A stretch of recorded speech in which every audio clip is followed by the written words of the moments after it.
Hello viewers and welcome to the VAFA Thirds Division 3 Grand Final, broadcast to you live on the VAFA TV, streaming to you live from Box Hill City Oval.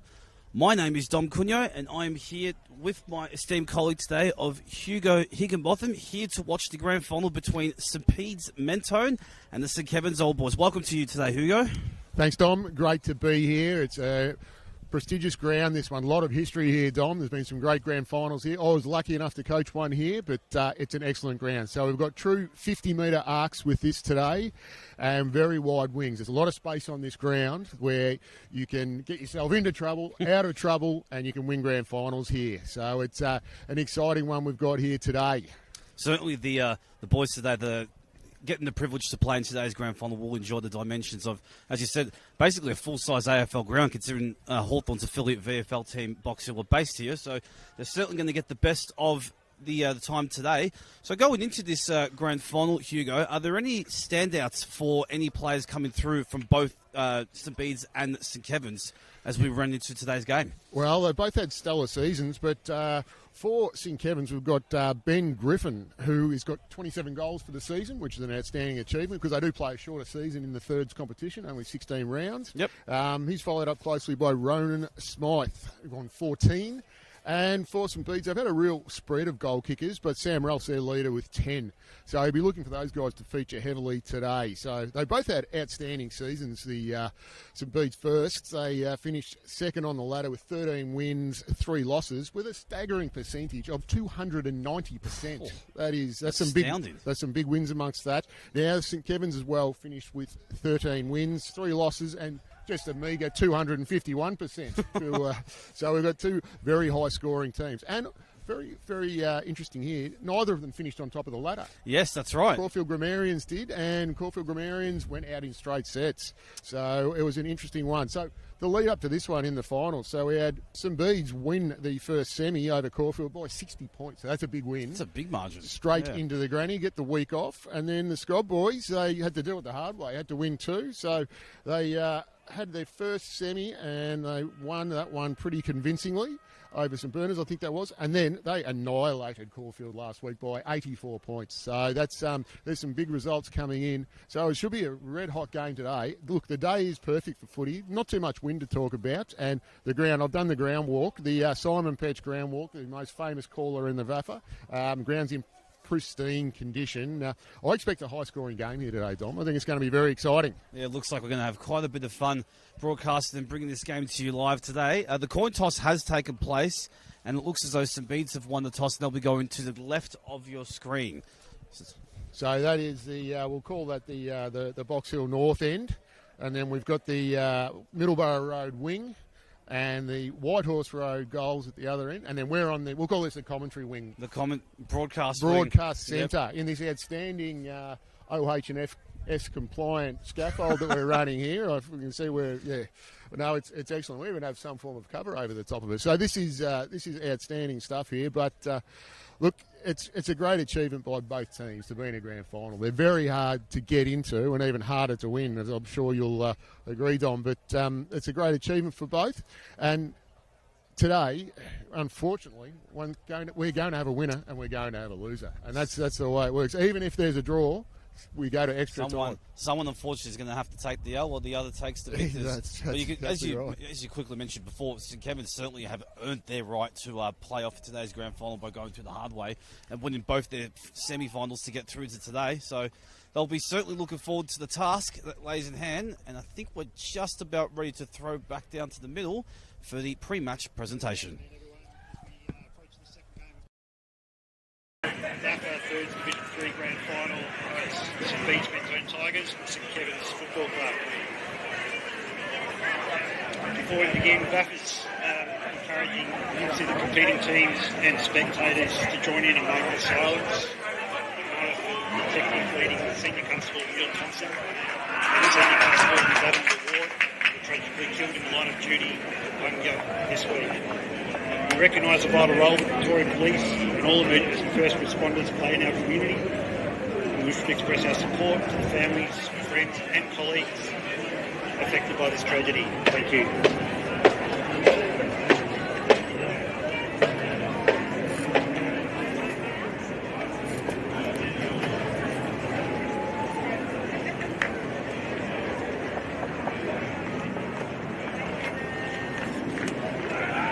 Thank you. For those that are now able and willing, please remove your hats and be upstanding to join the players, coaches and umpires for the Australian national anthem.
Thank you to everyone. Enjoy the rest of the match. Thank you.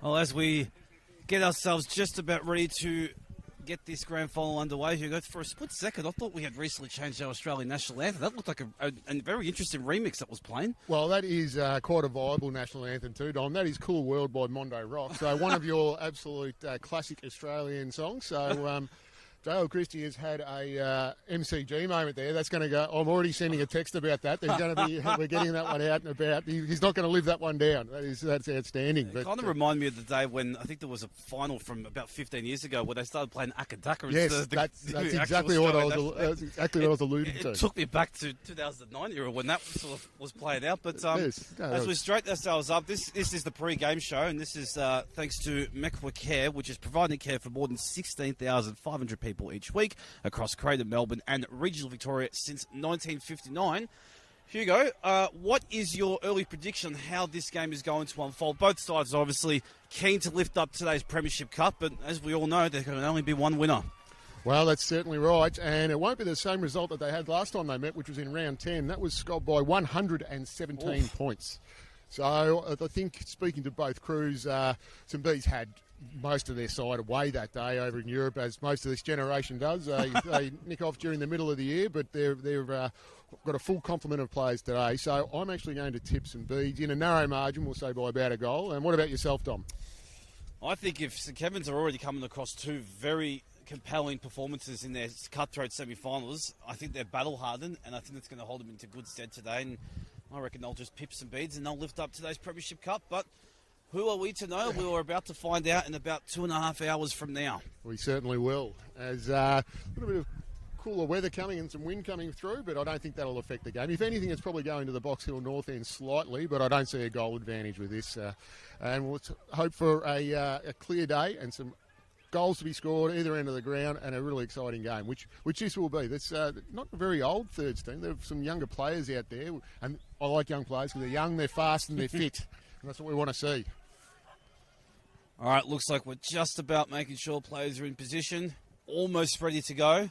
This first quarter is going to be brought to you by Challenge. Challenge can help meet all your commercial furniture, hit-out and facility service needs. Phone 95834055 for more. Umpire holds the ball aloft. The siren has sounded, and we are underway in today's Thirds Division 3 Grand Final right here at Box Hill City Oval. As the ball was originally won there by St Kevin's, who will get the first clearance out of the ground, marked there by Bailey. First uncontested possession of the grand final. Sends it long down towards a one-on-one as it trickles towards his side's inside 50. Can Scobbs keep the ball in? Ooh, very ferocious pressure early there for St Bede's, and they force a boundary throw in. I like the work of young Ronan Smythe down there for Scob. He's very fast. You will see a lot of him around the ball today. He certainly closed in like a Raider knots. As we toss the ball back up, nest the players around the contest. Umpire's going to have to separate them again. You expect this in a grand final. A lot of players around the ball. Plenty of early feeling. Lots of nervous energy you'd suspect. It's only natural when you make it to a grand final. And up here in the box too, Dom. Yeah, that's exactly right. Everybody's feeling it here at Box Hill City Oval. Umpires pay the push free in the marking contest. Will go St. Bede's way. Just allows them to take a breath a bit. Dishes off the hand pass. Tries to move it on early. Now we've got here possession of the ball, Patunas, who turns it over. And it looks like Bailey's got another crack at it from where he was about a minute ago. Ball in hand on centre wing. Takes a bounce after a couple of steps, sends it back towards, unfortunately, he's just missed his target there in Jones. Just goes over his head. St. Kevin's have done well to win the ball back. Flying shot at goal there by Brannigan is offline, and it is a minor score. And St. Kevin's, well, they'll get the first score in today's grand final. Only a minor, though, as St. Bede's will to bring the ball back into play. Very good intercept marking by St. Kevin's there at halfback. I expect to see a bit of that today. So Grasso has the ball here for St. Bede's. Plays on, and as you know, by default, that's a stat for him. Mark. Huge contested mark here on just past the wing. Great mark Hewitt. there by Hewitt. Looks to Dangerous. go in, boy. Oh, he's been made to Very earn strong. that. And the umpire At is 50. going to give away a 50-meter penalty. That was Massimo. Oh, that was Massimo Marchese. Marchese that really earned the free kick and mark. That was at halfback. So that puts him in an entry sort of kick position now, but that was very strong. You expect to see that early in the grand final. Players like to start to flex a bit of muscle early. That's a bit of nervous energy as well. The tone has been set, that's for sure. And St. Bede's look to go inside 50 for the first time today. St. Kevin's do have the numbers and they'll clear it. Jeez, actually, that's a ball burster. Oh. Racing through there for St. Kevin's is Simpfendorfer. Simpfendorfer. So that was scintillating footy. Just couldn't quite get the handball receive going.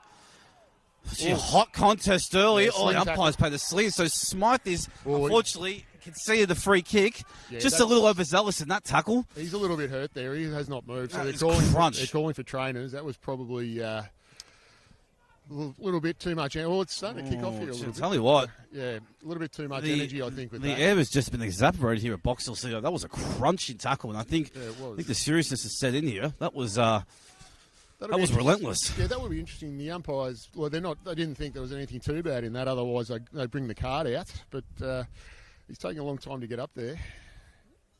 But he's up now. He's certainly He's got up now. yeah. Probably had his stars rocked a bit by that crunching tackle there. Yeah, that's Jake Goodchild. He's actually the coach of St. Bede, so captain coach, and he's a tough nut. He's a tough nut. That won't bother him too much. Picks himself up, dusts himself up, and is good to go and lead his side to hopefully a grand final. Ooh, he gets away with it, finds a teammate on the far side. Handball just misses his target, opens up the door here for St. Kevin's. They'll look to go inside 50. Leading here towards the target there is Griffin, leading goal scorer for this side today. Gets pushed off the ball. St. Bede's clear a long, high ball. That's too easy. A bit picked up there by Smith of St. Kevin's. Looks to wheel around his right. Goes back there. Tries to hit his target there in Brannigan. Doesn't quite bring the ball to ground. St. Kevin's will get another opportunity. Just on the peripheral there, 50. And the ball just stays at the play. They've kept it alive. It is a very wide Incredibly, the ball stays alive. bit lackluster out there at the moment, St. Bede. Oh, yeah, not quite. Ball just continues to stay alive, and eventually it gets taken over the boundary line there by Fernandez. So that was a good build-up by St. Kevin's there, but probably struggled just with that entry kick. You want to look to kick that to advantage, and went through that collision before. Probably a little bit of lack of communication there by St. Kevin's. Well, certainly the intensity is up. You can tell that both sides are up for today's grand final. So Bede's look to clear it out. Good hit-up target there. Mark taken there by it looks as though it's Maine. Well, umpire's called a push there. Looks like So it's this going is to St. be. Bede. They'll retain possession of the ball here, St. Bede's, on the far wing. Sun is starting to poke out here at Box Hill City Oval, which we haven't seen much of it today. So the players will certainly help the conditions that at the moment they're on their favour as the ball goes out of bounds for a boundary throw-in. So a very wide kick there, just trying to retain possession. So we've got that boundary throw in, but that's still a long way from goal, even though it's centre wing. That's 2.5 kicks from goal there for St Bede. So you'd want to look to see a bit of run and carry through that half-forward line, try and get a deeper entry. Certainly going to be bold in the grand final to take the game on and get some run and carry through. But it certainly sets the tone if you do. And St Bede's go inside 50, but they've got the wall up there, St Kevin's. That's marked there by Smith. Once again, it looks to go crossfield. Tries to hit Bailey. Hits him now. So Bailey again, possession at half-back there, and that intercept marked by St Kevin's. We're going to see a lot of that today if they don't run and carry through that zone. That's an excellent kick. Excellent kick there by Bailey. Hits his teammate in Smythe. Beautiful. Goes inboard. Good build-up here by St Kevin's. Can they go forward here through Simpendorfer? Just doesn't quite hit his target on the lead. St Kevin's will look to mop it up. Tapped away. Just misses possession. St Kevin's will pick it up. Snaps it. That's a pass. Plays on. Picks up the loose ball and is just offline. Across the face. They're looking very dangerous coming forward, St Kevin's. They're playing really well at the moment. They've got that good intercept mark at half-back, that lateral switch, and then not a bad entry there. I think that was Butchins who didn't quite take that mark, but that was a perfect kick, so hopefully we can see him get on the end of a few of those. So they'll be looking for Griffin down forward as well, and possibly Smythe has kicked a few goals too. That's excellent ball movement from St Kevin's early. They've really, it seems as though the nerves are starting to settle as the minutes go, as Grasso kicks a hit up target, does well and finds Kinner. Moves that ball Kinner quickly. hits it to a one-on-one on broadcast wing. Good spoil there, but it's been mopped up there by St Bede's. Ford tumbles the ball inside 50. St Kevin's will get to it first. He paid high. And eventually gets a high free kick. Unfortunately, Memory's tackle was just slid a little too high. Taken there by Doyle, who goes crossfield. Finds his teammate. Now they'll look to go forward again. McMahon out there. So they've got a very good lateral switch, and then that overlap handball is quite impressive by St Kevin's. Gets a little shepherd in, so it just opens up a couple more metres. Tough contested ball there. Initially won there by St Kevin's. Still got a little bit of tarmac to work through. Gets a high ball. It's a hospital ball. Gee, he was paid to earn that one too. He certainly was. So, but the umpire didn't pay 50 on that, but it was just a good hard contest. Marking contest. Probably just put a little bit too much air for his teammate, but geez, was paid to earn that free kick. Or high ball. Another one to a nest of players on the 50. Big golden fist ball there out of the pack. So Bede's tried to get outside the area. We've got a 50-50 ball here on the 50. Can St Kevin's win the early ball? They do now. Through ball here by Bailey. Doesn't quite get the ball onto boot, which unfortunately isn't to the pleasure of the SCOB hierarchy. And we're going to get a stoppage inside St Kevin's forward 50. St Bede's defenders under siege at the moment with St Kevin's ball movement going forward. Umpire tosses the ball back up. Kick doesn't quite get out of the congestion. Good tackle there, and it's rewarded. Fantastic tackle in there by St Bede's. Gee, they need to relieve that pressure. Yes, that was a very good tackle there, and McLeod rewarded with that. But I'll be curious to see this movement now. He can't kick it long and high because that'll just get knocked off. That's better. Perfect. Just didn't quite his target, but the intent was there. And St Kevin's, they're quick on the ground as they bring it back inside 50. and a little clip to go on with. I dare say tried to make that contact a little bit more than what it was. Yes. In the hope that he would get a certain shot at goal. But he was already walking to the square there. He thought that was 50. It's as if he assumed that he was getting the 50 metres. I think he did, but that was a great mark. And see, this is that ball movement with St Bede I was talking about coming out of that back D50. They're just getting picked off too easily. The kick was much better because he did try to hit it low and just missed his target. And she'd opened the door and St Kevin's were lethal on the ground. All over it. The Smythe comes in. Across the face. Isn't going to get a score. And it looks as though it's mopped up there by St Bede's. Clearing kick out onto far wing to a one-on-one. That's O'Brien out there and... Geez, they got some good ground there because that was an entry kick, and now they're on the wing with a boundary throw-in. So, that's a win for St Bede's. It just allows them just a little bit more time for their defence to set up behind the ball. Absolutely. You see that a lot. There's nothing the backman likes more than just laying the boot into it and getting away from that dangerous zone. So I think once every player sort of gets their own touch of the ball, eventually the nerves will start to dissipate as you warm into the game, despite it being the biggest day of the year for these teams. And we just run out of tarmac again. It's going to be another stoppage. Repeat stoppage, but you can see that St Kevin's movement trying to come through the stoppage and exit out the front. So they're playing well at the moment, St Kevin's. certainly set the tone early. Haven't gotten reward for effort on the scoreboard as of yet, which will hold the Bedes into good stead as they look to win the initial contest. But that intercept mark again at half clearing forward. kick has been picked off, and the turnover goes the way of the Scob.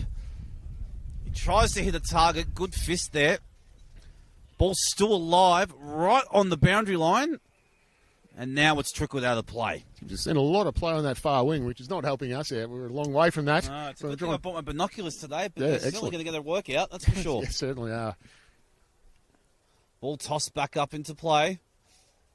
St Kevin's will look to try and get it out, but once again, congestion galore and another stoppage. Repeat stoppage here. So all we need to see from either side, get some possession and try and move laterally out of this congestion and then try and find a bit of run and carry. Well, yeah, it's going to be any player who takes that bold risk. Ultimately, it's risk versus reward in a day like today because you're just that little bit tight when you're wanting to move the ball, knowing that everything's on the line today. It can play a mental part in all these players that are out there today, knowing that there's such a huge consequence. But the reward is there if you're bold enough and you can execute. Absolutely. Absolutely. And we're going to see another repeat stoppage here again. So it's just stoppage after stoppage here. So we need either a free kick or someone to, as I say, just laterally move backwards, do something different. But even with the nerves, because you're thinking about the reward at the end of it, you need to think about the process, where you are at the time and what you need to do, what's got you here for the year, and just go back and repeat that. Absolutely. It's about what brought you to the big dance. Yes. Bring that same process in, and that will hold you in good stead for the most part. As St Bede's look to now eventually clear the congestion. Couple of handballs out, don't quite hit the target. They can't quite get the reliever kick towards their 50. And St Kevin's put their nest of players in, and it's going to be another stoppage, I believe. Yes, it's going to be another stoppage. On the wing. But they do get a little bit of field position, St Bede's, after that handball chain. They do, but if they get clear possession here, I'm a bit concerned about that next kick, finding that hit up out of the congestion. So the boundary umpire certainly earning his wage today. Oh, for sure. On that wing, so there's quite a lot of congestion. So, but I'm sure we'll get that cleared pretty soon. So I think it might just be like a free kick, or it might be just one tap out to advantage, which opens a player into a kick. Like now, St Kevin's may now get the chance through. Jones, that was a lovely kick by Jones. Long clearing kick. Oh, it's an excellent kick too. Hits his target. I think that was Smith who took that mark out there. So that'll open things up for St Kevin's. As he's gone for that entry kick. Oh, great mark. Oh, nearly a great mark. Risky kick there. Opens the door here for St Bede's. And it's another crunching tackle, another stoppage. But we're not far away from St Kevin's 50. No, what we've had 13 minutes gone so far, so only 2 points on the board for St Kevin's. Let's look to get some clearing play. St Bede's again. Yep, they'll get it out here. And that's an excellent pickup. Here we go. Clean football. Risk versus reward. And unfortunately misses his target. Just that intercept mark again. So just a little bit too much juice on the kick there. I reckon excellent. Huge kick through the middle of the ground. He's really tried to take the winner's advantage. A huge mark there. That was an excellent mark. I think that was Smith again. So he's starting to insert himself in the game out there. Hits his target. Now St Kevin's have a golden opportunity to get a good 450 entry here. Tries to hit his target to a one-on-one. Handball off there by Ryan. Doesn't quite hit his target. And St Bede's will get the reliever kick, but unfortunately he's put it out of bounds on the full. So that entry kick was meant for Griffin there, and the St Bede's defender's doing a really good job, with Griffin being the dominant goal kicker on the ground with 27 for the season. Oh, yeah. I think we would be looking to him to get on the scoreboard early, but he's going to be the focal point. He'll be getting plenty of attention from his opposition today, knowing that he is the leading goal kicker and for St Kevin's. Again, hands on it, can't bring it down. And now we've got a 450 stoppage. That was a good entry kick. We're looking at a dangerous spot there. There's not a high entry. That's rather deep there. So St Bede's once again under siege here. Big chance here for St Kevin's. They try and tap the ball forward, but St Bede's have the last line of defence. Great relieving kick there. Hits his target in Max Ford. Right. Now can Max find his teammate? Oh, that's excellent. A fantastic kick right into the advantage there of Reeves, who goes inside 50. One-on-one, doesn't quite hit it. Crunching tackle. The St Bede's boys really wanted the noise of affirmation to pay off there. They did there. And unfortunately, the umpire didn't oblige for them. It's going to be a 450 stoppage. But, gee, Hugo, St Bede's have a huge opportunity here if they can make this stoppage count. They certainly do. So a good tap down. Ball trickles out. St Kevin's get first use of the ball, and they've done well to clear it. But he's missed his target. He's fallen over. So a bit of footwear issue there. Didn't get the long stops out on that side of the wing, despite the pristine condition here at Box Hill City Oval. So he's done well out there, Butchins, and he's just held that ball up because that was St Bede's looking to clear that from there. Oh, there's a little bit going on over there. And the boys are getting a bit fired up, which is only natural. You feel as though the first goal today is going to be huge. Yes, it'll be a bit of a pressure breaker. But, geez, they move the ball fast from half-back to half-forward, St Kevin's. They've got a great overlap run. They take the game on. I believe there's a blood rule. Okay. That's hence the stop in play, and it looks as though... They're telling the player to come straight back on. Yeah. The message is not really getting it over to the players because that's a long way. We're talking probably about 100 metres from the boundary there. A little break in play just allows the players just to take a deep breath. It gives the coaches a chance to reset and make sure their matchups are right. St Bede's are doing a really good job because we've got Ben Griffin, the leading goal kicker down there for St Kevin's, who hasn't really had a touch yet, so they're doing well. Play restarts now. Forward inside 50 for St Kevin's. Huge handball receive here. Takes a flying shot and is just offline again. Right, once again, it's all St Kevin's moving forward, and they move it forward very quickly. Well, St Bede's need to really slow that down if they can. Such clean hands of the contest by St Kevin's. Really opened up the flying shot of goal. Very good there. That was very good. Jackson Dance with the mark out there. Excellent name. Excellent. Hits his teammate too. Good inside Mitchell 45. Scott hits a short pass as St Bede's look to go forward. That target doesn't Great quite get it. pickup. It's a fantastic pickup there by Kinner, who unfortunately does not hit his forward 50 target, and St Kevin's will get the ball back. Once again, it's that intercepting mark of St Kevin's at half back there. So St Bede's need to do something about that. They're going to have to get their forwards to roll up a bit higher. Oh, good effort there by Scott. Couldn't quite bring the ball down for the mark. And so does Griffin for St Kevin's has come right up the ground there to try and get himself involved. So trying to change a few things around St Kevin's. Play restarts right here on centre wing. Big tap out there by Janik.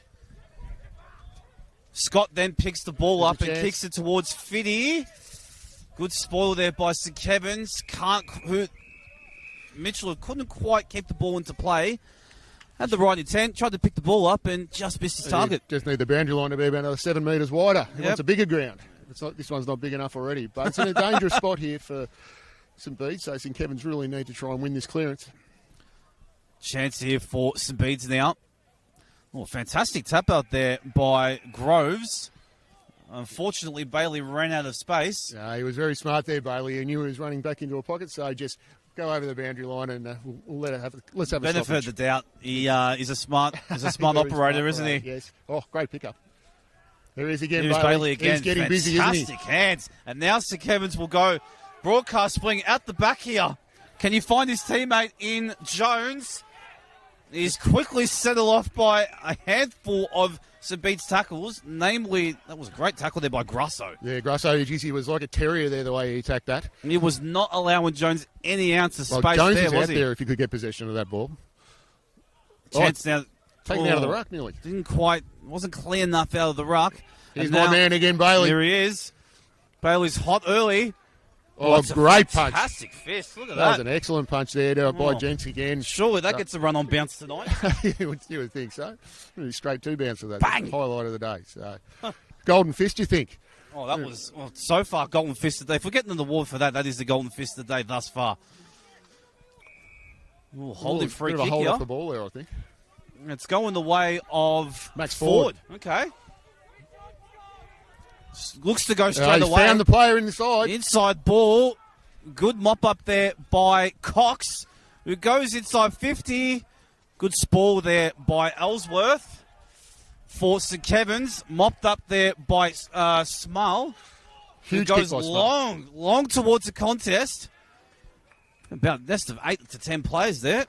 That was great work there by Jenks again, just to hold that ball up, because that was moving very fast. So the half-back line of St Bede's doing a good job at the moment, but they're under a lot of pressure. Well, we're approaching 20 minutes of this first quarter. Neither side has blinked yet. I don't think there's much game time left as St Bede's get the clearing kick. Mark dropped, unfortunately, but they've got the time to mop up there from Mickle, who finds his teammate.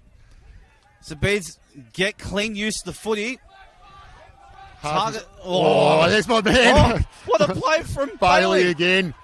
And now Ryan looks to go inside 50 for St Kevin's. bounces away there from, it looks as though he was trying to hit up Garlic. Yeah, I think he was actually looking for Griffin then, obviously being the major goal kicker. But McLeod is doing a great job on Griffin there. So we'll keep an eye on that matchup today because he's a very dangerous player, Griffin, with prodigious goal kicker. And he's taking the ruck tap out here too. So the crowd is still heavily invested in today's contest. 20 minutes in, still no goal, but gee, it's on the knife's edge. Clear and kick there, St. Bede's, and the wall has been set up there by St. Kevin's, marked there by Tooley. So we're looking for that deep entry. So keep an eye.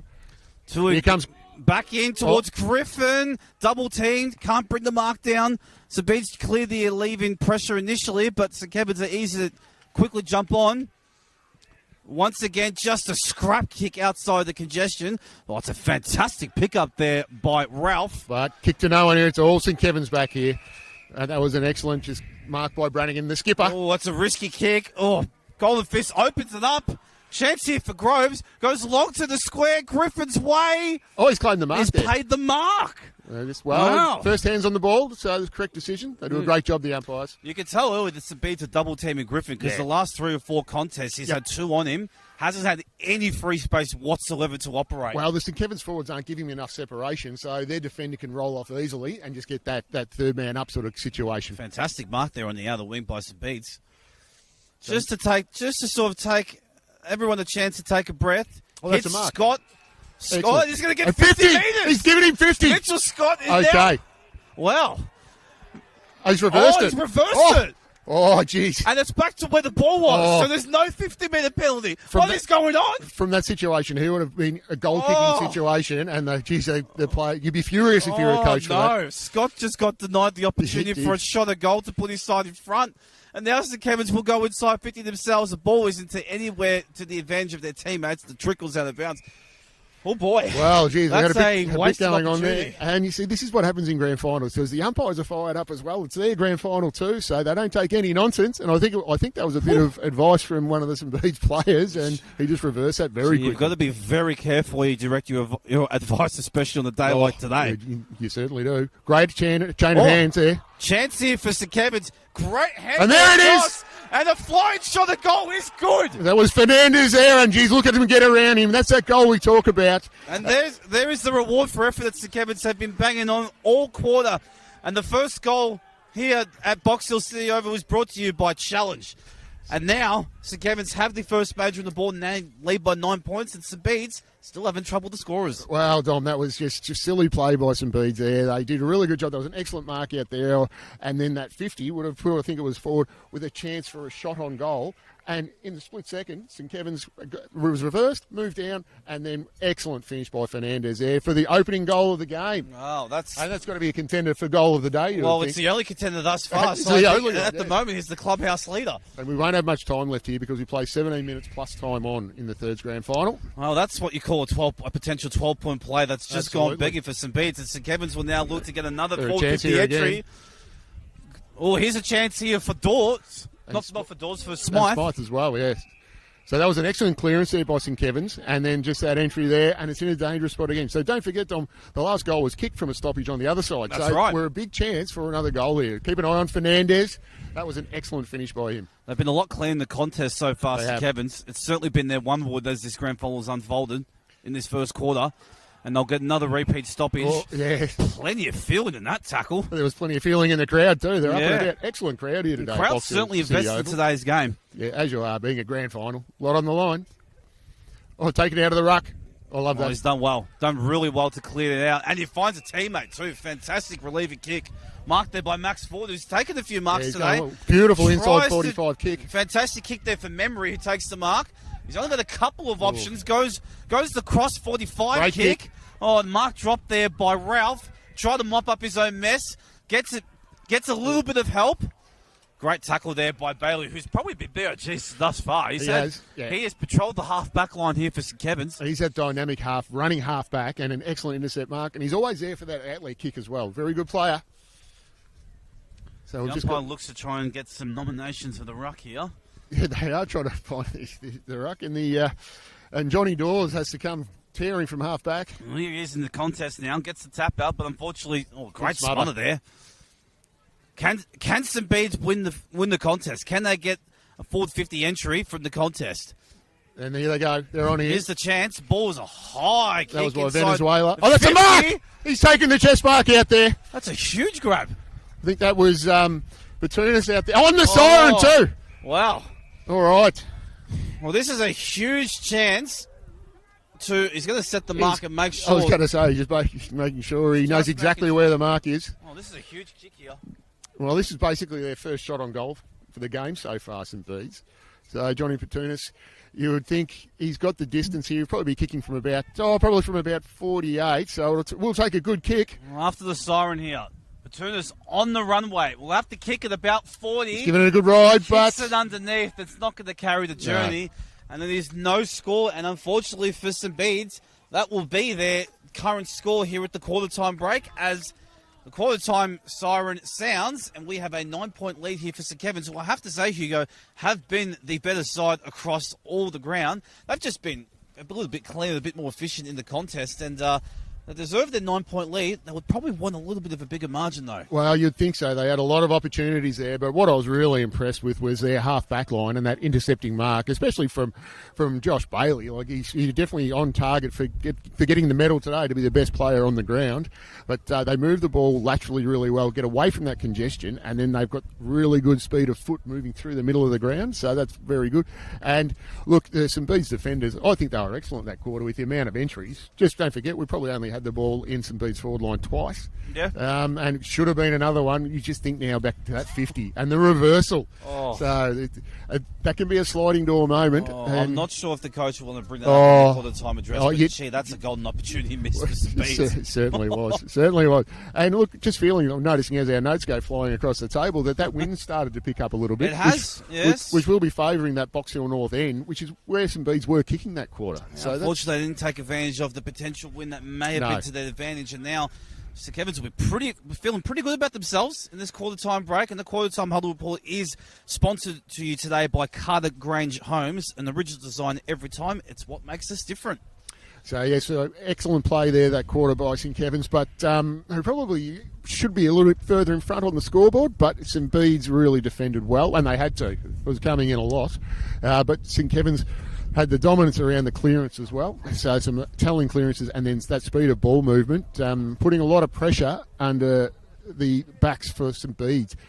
So might need a bit of a restructure. St. Bede's weren't moving the ball forward because they've just had it chopped off at half forward too much. They either need to run and carry, find an extra kick to get over that one, to get it a little bit deeper entry, because Batuna's very good mark there that we saw, but probably struggled with that distance. Probably it is a true 50 out here. It's a big ground. Well, he was ultimately man in front. He was rewarded for being the man in front because the ball dropped into his chest. He was good enough to hold on to it. Yep. He probably, do I say, if the siren hadn't sounded, would he have gone for a little pass, or was he always going to take the shot from where he was? Well, he was always going to take the shot, I think, and that's what the big forwards do. You don't pass them off. If you think you're a chance. If you get a sniff, you certainly want to make the most of it, especially on grand final day. But that would be the only time that St. Kevin's defenders would have been under a lot of pressure if you had got that kick in nice and deep. But anyway, that's ifs and buts. That's football sometimes.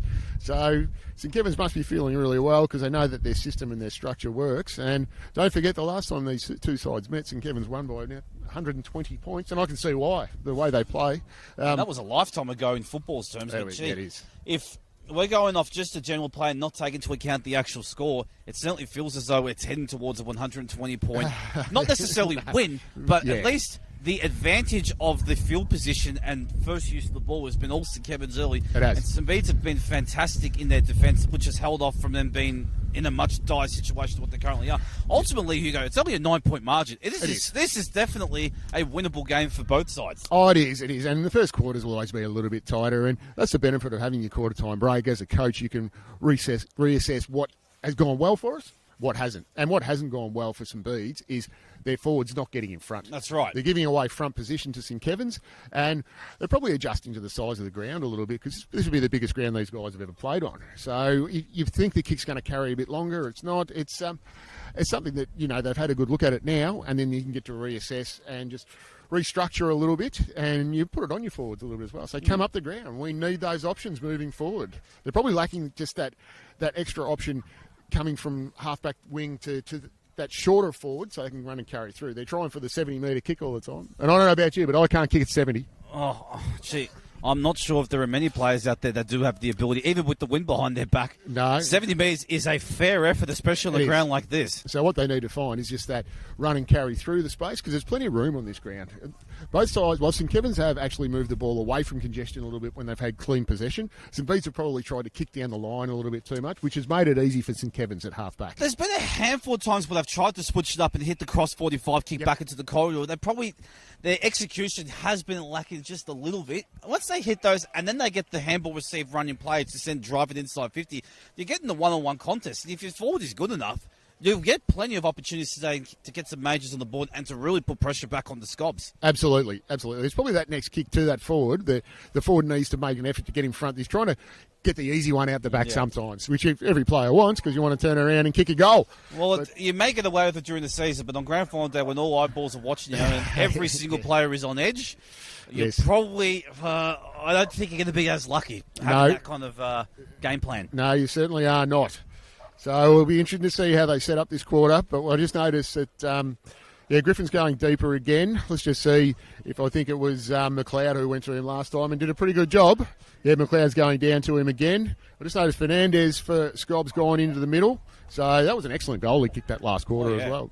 Well, so far he's our leading contender of the goal of the day, isn't he? Well, it's his at the moment. That is the TD electrical goal of the day here at Box Hill City Oval.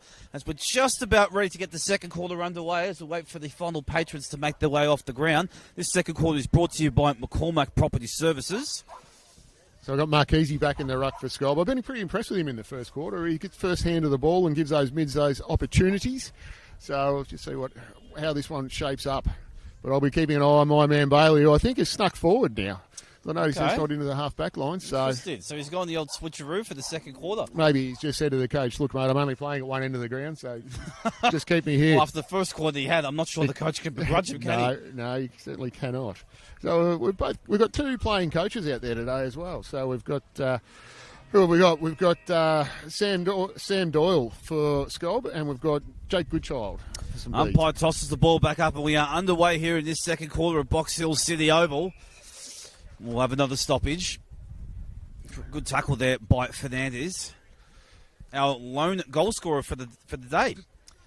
In the middle now, as St Bede's will get first use, clearing kick out of the pack there by Maine.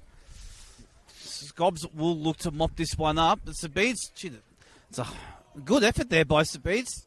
Didn't quite get the ball out. Just noticed Petunis in there. He's doing a lot of good work. He's certainly putting his body on the line. You kind of have to in a day like today, can you? Or any day. Yeah. Crunch it, goes tackle. Up a level in grand finals. Crowder yells ball, and the umpire doesn't agree. But St Bede's getting an opportunity here. Flying pack shot out. Doesn't hit his target nor get close to the goals. So Smith, a great intercepting mark there. We've seen a lot of that today from St Kevin's. Alexander Smith looks to go crossfield. Finds his teammate there in Batchelor. Will Batchelor. He'll look to slow things down. Long down the line. Beans have got first man in front. That's a great spore there. It was, because here's the skipper in Goodchild. Don't argue. Just pushes Smythe off the would-be tackler. But the flying pass there by Hewitt is offline. Good intercepting mark again by Groves. Groves will look to go back to broadcast wing.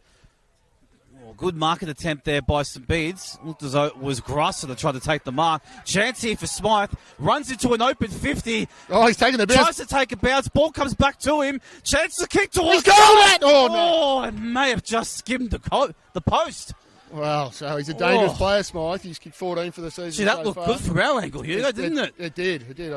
I'm always good at an early crow as well. You'll figure that one out. And they hit double digits for the first time today, St Kevin's. But, they'll get away with that one. They'll look to go long to the other side. A bit of a throw there. Here's a throw. Yes. That looked pretty blatant, if you ask me. St Kevin's will get the chance to go back inside 50. Got plenty of options. He had Groves on the short target right on the 50. Ignores him. Now he'll look to go towards Griffin's direction. Got about 3 or 4 defenders on him. Didn't quite go the way he wanted it. That was the captain coaching Goodchild with that long kick down the line, but intercepted again. Wall was set there by St Kevin's. Had plenty of numbers there for that intercept mark. This is now Andrew Smile who takes the mark just inside the centre square. Well, it's a good... Oh. Did quite good spoil there by Ryan. Picked up there by St Kevin's. Finds an open target, and it's marked there by Patrick Jones. Well, all in his own in the pocket, Hugo. He was. That was a bit of confusion by some Bedes down there, I think, and he was able to sneak down and just take that easy, uncontested mark. But it was off the back of that clearing kick by the captain captain coach in Goodchild that St Kevin's got that intercept again. Just behind the ball, they set up very well. Well, they had about 2 or 3 players just waiting for that relieving kick and to take the easy intercept mark, and they set themselves up again. And amazingly, Jones found space in the forward pocket and now has a shot. Well, he's only about 15 metres out. Tight angle, though. Looks like he's going for the conventional drop punt. Check side. Check side. He's got it! Side. He's flushed it! He's put it through! It's an amazing goal there. So, an excellent goal by who was that? Patrick Jones. Oh, Patrick Jones, yeah, sorry for that. Patrick Jones, wow. He flushed that check side. It looked as though he was going for the conventional run-up, and no, he had the ball ready for the old banana. And that is their second goal of the game, and they now hold a 16-point lead. Yes, and a little bit of breeze heading down that end of the ground. And once again, all St Kevin's behind the ball. So a really good setup. They don't put too many to the contest, and they back themselves with that intercepting mark. But maybe another contender for goal of the day. Well, I have to say, when you flush a check side or a snap from such an acute angle, it's a pretty good feeling as a player. So Jones will be feeling very good about himself. Now, the non-official umpire has paid a holding free. Yeah. It looks as though it's going to go towards the way of Fernandez, the first goal scorer of today's grand final. Kicks to a pack of play. Mark. It's a fantastic contested mark. I think that was Hepburn. Yeah, I think it was Hepburn too. So. Great mark against 2 would-be defenders. Doesn't quite hit. It looks like it was trying to hit Ryan. And the ball was spoiled out of bounds. But probably just not quite to his advantage there, and an easy spoil there for the St Bede's defender. But once again, we're in the St Kevin's forward line. Well, they're in. This is I'm not sure if the playing coach that is of St Bede's is sounding out some alarm bells, but this does not look like a good start for their second quarter. Well, he's out there. So he did panic stations. If he's not yelling out the alarm while he's out on the ground, I'm not sure who in the hierarchy of St Bede's will, because at the moment, it doesn't look like they're looking to score. No, it's looking ominous, this. Groves now with the hit outs. There's Fernandez again. Oh, Fernandez! Has he pulled it? Oh, that was a mark. Umpire sells play on, gets a handball out. Oh, good tackle there. And it's going to be a stoppage. Gee, he was dangerous there, wasn't he? Yeah, he was. I thought that was a mark by Fernandez. I thought he swung around and took it second. Well, he didn't claim it. He was up straight away, trying to get the handball out and try and get the ball moving. Good, strong tackle again. So it's a dangerous spot here for St Kevin's. All they need is just that one clear possession, and then we've got a shot on goal. Ball back into play. Oh, big tap. There's Fernandez again. Fernandez was on the sweeper roll. Breaks 2 would-be tacklers. Snaps back into the middle of the square. Fist along by Smythe. Umpire, it looks like Fernandez's tackle has slipped a bit high. And St Bede's will get such a relieving free kick. And boy, do they need time with the ball in hand just to sort of settle their nerves. Yeah, they just need to retain possession here. He's dropped an easy mark and opens the door here for Ryan. He got the hands away He's done well to win that ball back. And now he hits a target. Mark, once again, has been dropped by St Bede's. So just possibly a little bit of... umpire's letting it go. Letting the ball go. And now it looks as though we're going to get a stoppage. But St Bede's just need just a couple of marks. Hit up kick marks and just get some... Play a bit of keepings off just to sort of sell the nerves a bit. They're a little bit fumbly at the moment, and that's probably nerves and a little bit of scoreboard pressure coming in now. Pressure's certainly set, and now Groves once again wins the clearance. Goes long towards Smythe's direction and Griffin's. There's a bit of hold. It's a free kick, I think, against Griffin by the looks of it. Yeah, Smythe was out there too. He's very well roved and got the ball out. He was hungry for the crumb loose. It was a dangerous kick. Oh, good kick. And finally they take a relieving mark there by Maine. Good mark by Maine, and they need that. This is the next kick that I'm concerned about, Dom. Oh, he's done well there. That's what we want to see. Yeah, he's done well. Much better. Much better. That was a really good hit up there, and I think that's memory with the ball. Oh, he's done that one over. That's a horrendous kick. Yeah. Marked there by McMahon. Really good mark, intercepting. So, geez, we've seen a lot of that back today. into St Kevin's forward 50. Ball falls short. Griffin's target. This would be interesting. Good crunchy tackle there. It's done well. Because he was out then too. So that was a good tackle. And they're looking very dangerous down there. So I think that was Ryan who looked. If he'd taken clear possession there, he was out and gone. He was very dangerous and lurking for a crumble. I'll be watching Smythe around this one here. Good forward handball. Again, forward handball. Opens the door. Kick off ground there by Hewitt. That's a goal! Oh, he's flushed it! That is a goal! And he loves it! Yeah, so do I. That was amazing. That was Harry Wright with his old Patrick Voss style celebration. He's off with the fairies. Oh, that was amazing. That was great execution there, and it's just everything coming up St Kevin's at the moment. Well, Tom, we've had another contender for goal of the day. Harry Ryan, that's amazing. If we're doing the goal of the day based off celebrations, it's a clubhouse league because that was elite work. He is. So, geez, TD Electrical goal of the day. They're getting a lot of airtime here. They might have to pay extra for their sponsorship, I think. Well, if the way St Kevin's are going, they're going to be raking in the extra sponsorship plugs because that was fantastic. And that's their third goal of the day, and they've got a 22-point lead. And gee, I would be sounding panic stations now for St Bede's. They've got to do something to arrest this slide. On panic stations for my tip. I tip St Bede's. Not looking good at the moment. Well, so far my early tip of St Kevin's is looking good, but we're only halfway through the second quarter, Hugo. Plenty to play out here today. It is. Can they get a clearance? But once again, looks as though it's Scott with the picks up the ball. Well, unfortunately, it's a shallow entry and it's mopped up there by Smith, who runs and carries. Gee, they're playing with so much confidence, and so they should be. Oh, great tackle! That was our man Harry Ryan again. Well, they're just being assertive. They're just taking the ball on with every chance. They know they've got the scoreboard to their advantage, and they're really making St Bede's pay. Yeah, they come from a great footy club, and they're well coached as well. So, I was talking to the coach. They've been together all year, basically as a team inside a team, which is great to hear. Can St Bede's get at least a clearance? Oh, he's turned it over here. Good smother there. I think that was the kick by Budgens that was smothered. St Bede's get a forward handball. Oh. Nice tap on. Well, they're out. They're clear. Here's a chance. Marked there by Vicente. Now he looks to go high ball towards the direction of Kent. Oh, great mark. Great mark. That was Harry Jones down there with that intercepting mark. That was excellent.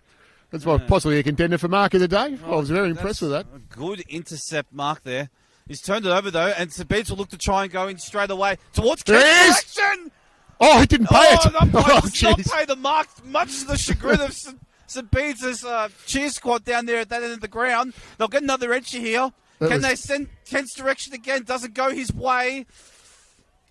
That was big Mitchell Kent there. I thought that was a mark. But anyway, he's a crowd favourite, isn't he? It looked as though he could have been the 5-star for his side if he held on to that mark. Yes. Anyway, well, at least they got a stoppage in their forward 50, a bit of forward 50 time. It's an opportunity here. At least just allow their team to get used to having the ball on their side of the ground. But once again, a clearance by St Kevin's. Yeah, they've done well there to clear it out initially. The ball flirts with the boundary line and eventually does go over right on the 50-metre arc. Well, it was good play by St Bede's there just to hold that up because St Kevin's looked like they were out again. So a little bit of forward half football for St Bede's, which is what they need at the moment. Can St Bede's make opportunity with the field position they've got here at the moment? They needed to get back into this grand final. But St Kevin's, once again, first use the ball and running in waves. Hits it to a dangerous position. That's a very courageous mark. Going back with the flight. You really don't know what's on the other side when you go back with the flight. He plays on. Kick smothered there. And now he's giving away the free kick. That's unfortunate. That's not a good 30 seconds there. And he's hit everything. He's looked for Spice. Spice falling over. Spice has fallen over. He gets a chance to get back up on his feet. Lurking here. Oh, it's his ball. Tap towards his direction. He's out. He's going to kick a goal. He's got clearance. Oh, he's put it across the face. Out on the everything. He's hit the belly of the ball. He's gone for the check side to run for 2 metres out. Oh, he has. He's and there was a bit of a collision there. But, maybe didn't have a right foot as well. Possibly not. Just a little snap of the right boot would have been enough there for a major. Chance goes begging there for Smythe and his team as St Kevin's, but they'll get another chance here. That was a good intercepting mark again out there on that half. Big Hepburn with the intercept mark. Looks to go inside. Big fist to relieve the initial. Well, they'll get another clearance. Oh, no. Unfortunately, didn't look. He just put ball to boot. And the skipper. He's given the ball away. The skipper in good child there. So it was good play. So that was Membry for releasing the ball. Membry looks to go crossfield. Good kick Sammy here. Ralph. Sam Ralph. He's got a paddock. Second bounce. Runs on. Gets a handful of bounces. Fourth bounce. He's waiting for Kent to lead to him. Tries to hit Kent now. Oh, unfortunately. If Kent hadn't moved, it would have gone straight to him. Yeah. But he's missing his target. Now St Kevin's will look to go on the other wing. And a couple of bounces out there. Plenty of space on this ground. Goes crossfield towards Ryan. He's been busy. He's had a great quarter, Ryan. He has, with that fantastic goal there. Handball received there. I think that was Hepburn again. Tries to hit the target. Well, now it's McMahon. Misses the handball. Oh, Very strong by Marchese there. Running through a bullet train. So I'm not sure if you want to get into the way of Massimo's way, because that's No. you're not really allowing yourself some room to move. He just waited and he said, "Come through me if you want." Well, he sort of welcomed the collision, didn't he? Yeah, you weren't getting through that. No. Can Bedes get a clearance? Just sort of get some pressure, and they're sort of trying to take the game on. They just haven't been good enough to take execution of their inside 50 entries yet. And St. Kevin's will get another entry now. Hits his target there in Simpendorfer. So it's the next kick here. So we'll be looking probably for Griffin. Oh, can you find a bittersweet sympathy with this kick? Bit going on in the Simpendorfer square. Tries to now. Oh, He kicks long a and high. high hospital ball. Whose mark Oh! is it? Gee, almost marked there by Groves. Clearance there by Bedes. Oh, kick misses his target. Opens the door here for Tui. Oh, he's on his own. Oh, fantastic kick there, and I think it's Smythe on It the is end Smythe. of it. It is Smythe. He just found a few metres, got away from the contest, and then that missed kick. As soon as you sniff a goal, you just find an extra 5% of energy. And so I'll tell you what, Rowan Smythe looked as though he was out of gas and out of energy, but as soon as he realised, oh, I'm a chance here, you find that extra second win. He certainly And did. now he is on the runway here to put his side's fourth goal in. It's a got wobbler, it. but it's a straight He's wobbler, got it. and he puts another one through for his side. That's his 15th goal for this season, and the 4th for his side in today's grand final. And now they've got a commanding 28-point lead. Yeah, 2-0 at the moment. Not a score on the board for St. Bede's. So, but it's been all St. Kevin's this quarter. And the crowd just giving Smythe a bit of a send-off there. They're loving his work at the moment and well rewarded with that goal there too. Certainly enjoy that one. He's been very busy down there. So as all the changes happen. So what are we? We're nearly 15 minutes gone. So it's all St. Kevin's at the moment. No. Well, St. Bedes have certainly...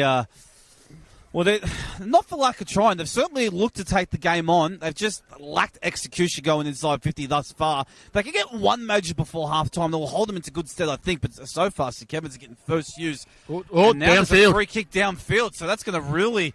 Yeah. That's not going to help St. Bedes' cause at all. No, Fernandez was dealt with after the kick. So he's been busy this quarter too, Fernandez. So I'm liking his work in the midfield.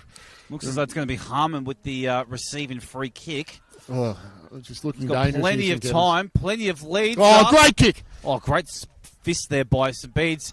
But they will get the crumb. Simpendorfer with the ball now. Hot handball. Crunchy tackle. Yeah, that's... I always pay the push. A bit overzealous to the umpire's discretion there. That was a good, strong tackle. We probably got him in the back a little bit there. It was probably there, but he's tried to stem the tide by just to bring some velocity into St. Bedes' pressure, but unfortunately that time it backfired. Yeah, he made Garlick earn that one, didn't he? So I think is Garlick having a shot here? He'd be 55 metres from I think goal. he'll be looking for the just to pop up to the top of the square. Oh, he's stumped his toe. He's kicked it. Mark dropped there by memory. Does well to mop up. Tries to hit his teammate there in Dance, who tries to dance his way out of the congestion. Handballs it off. Hot ball. High ball. Oh, gee, I tell you what. Jenks was really made to earn that there. Yeah, that was by like Hepburn. So It really gave him a burn across his chops. he certainly did. Good mark. Strong mark there. Tries to hit the contest right here on centre wing. There's our man Bailey, Bailey who was again. hot early, gets a handball across there to Smith. Oh, great grab. That's a huge contested mark in the nest of about 6 players. That was an amazing mark there. Probably a contender for mark of the day Hepburn there. once boy, again. Hepburn. I like that from Hepburn. The kick, though, was found lacking, and Jenks will take the intercept mark in defensive 50. Yeah. Now, let's just look what they do here, because this is where they've really struggled today, St. Bedes. So, Jenks have really got to find one and not just kick and hope, which seems to be this happening. full lot of time. He's Here we pressured go. there on the mark there by Garlick. Kicks long to the contest. Tries to hit Dawes' way, who now picks the ball up. It was a hot handball there. Handball didn't quite his target. Puts pressure on his teammate. Handball received there, which I believe is just... Oh, great grab. Kick. Great. Reliever mark there by O'Brien. So, this is good by St. Bedes. A bit of a build-up here. Great kick. Good kick. Mark dropped there by Kinner. And St. Kevin's will mop up the relieving mess. Handball receive is taken there by Andrew Smile. There's Griffin. Kicks a target at Griffin on the lead.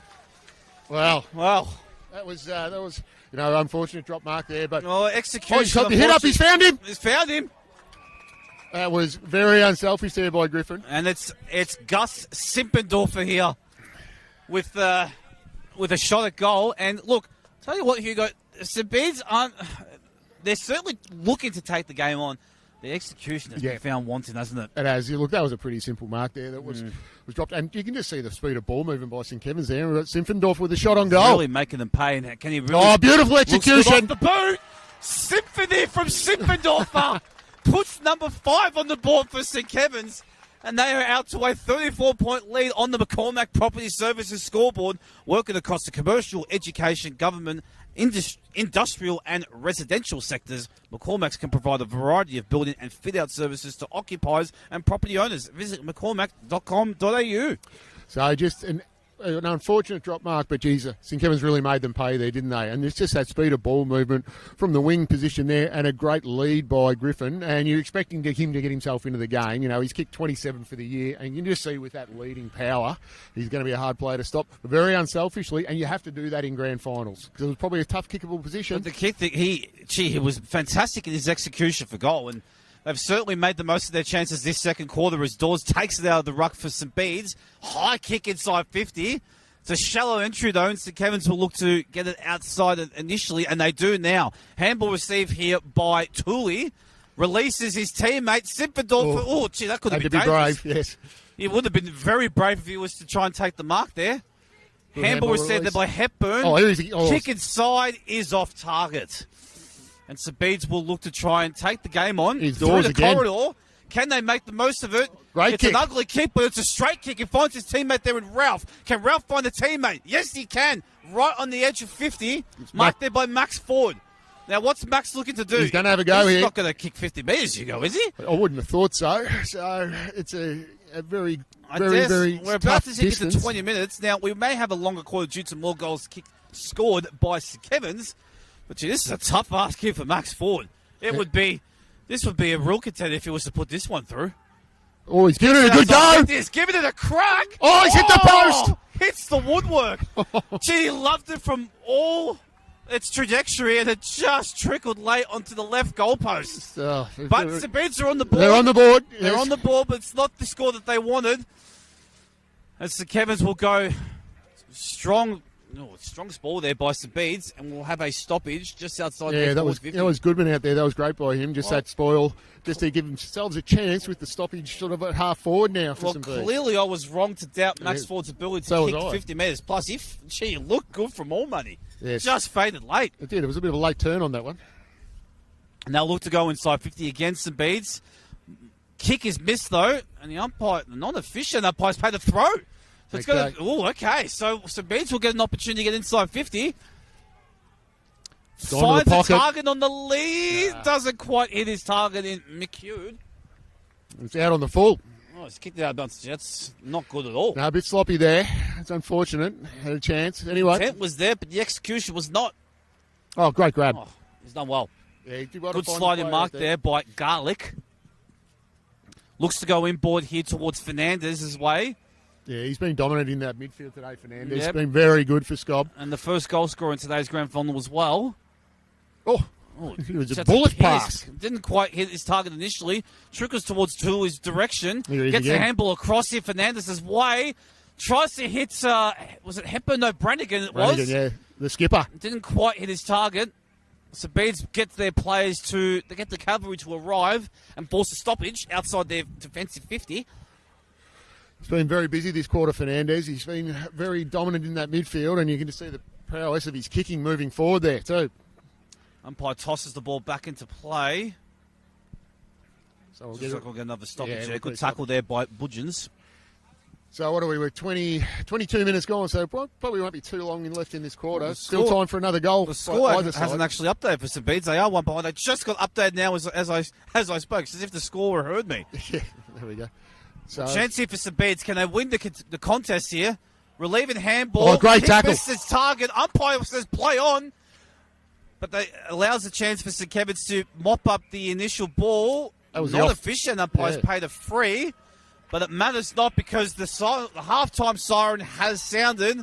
And at halftime, St Kevin's hold their 33-point lead as they are on the Till and Timber scoreboard. It is 5-4-34 to St Bede's one behind. And Hugo, I hate to say it, but I think St Kevin's are in the box set, and I think there was a flying shot there. Was there a barrel? He's trying to get the ball in.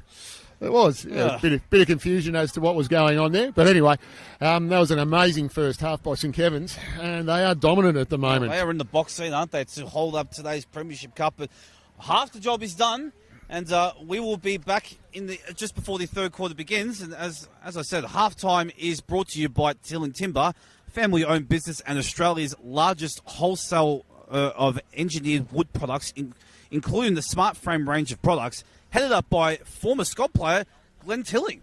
Visit tilling.com.au. There you go.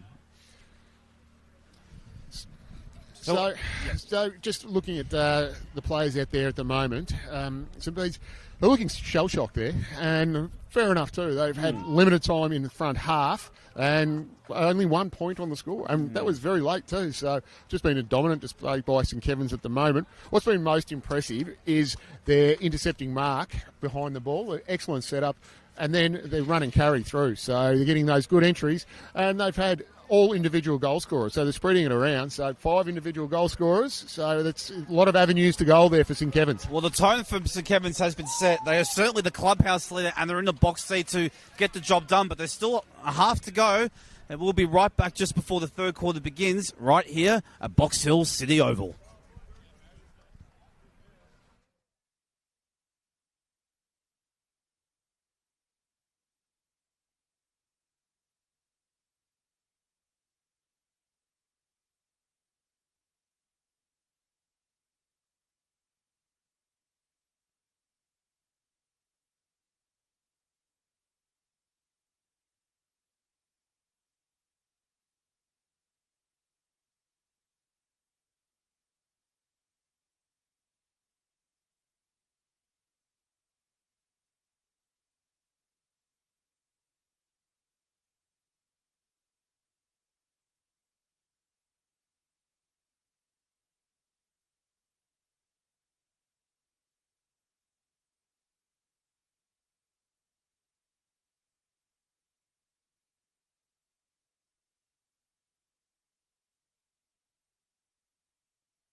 And welcome back, everyone, here at Box Hill City Oval, as we are just about a couple of minutes away from getting this third quarter underway. As at the moment, the St Kevin's Old Boys lead by 33 points. My name is Dom Cunha, and my esteemed colleague today is Hugo Higginbotham. And Hugo, I hope the St Bede's boys have had plenty of time to think after that halftime address, because if they are any chance to arrest this slide and come back into the contest, they've got to start strong in this third quarter.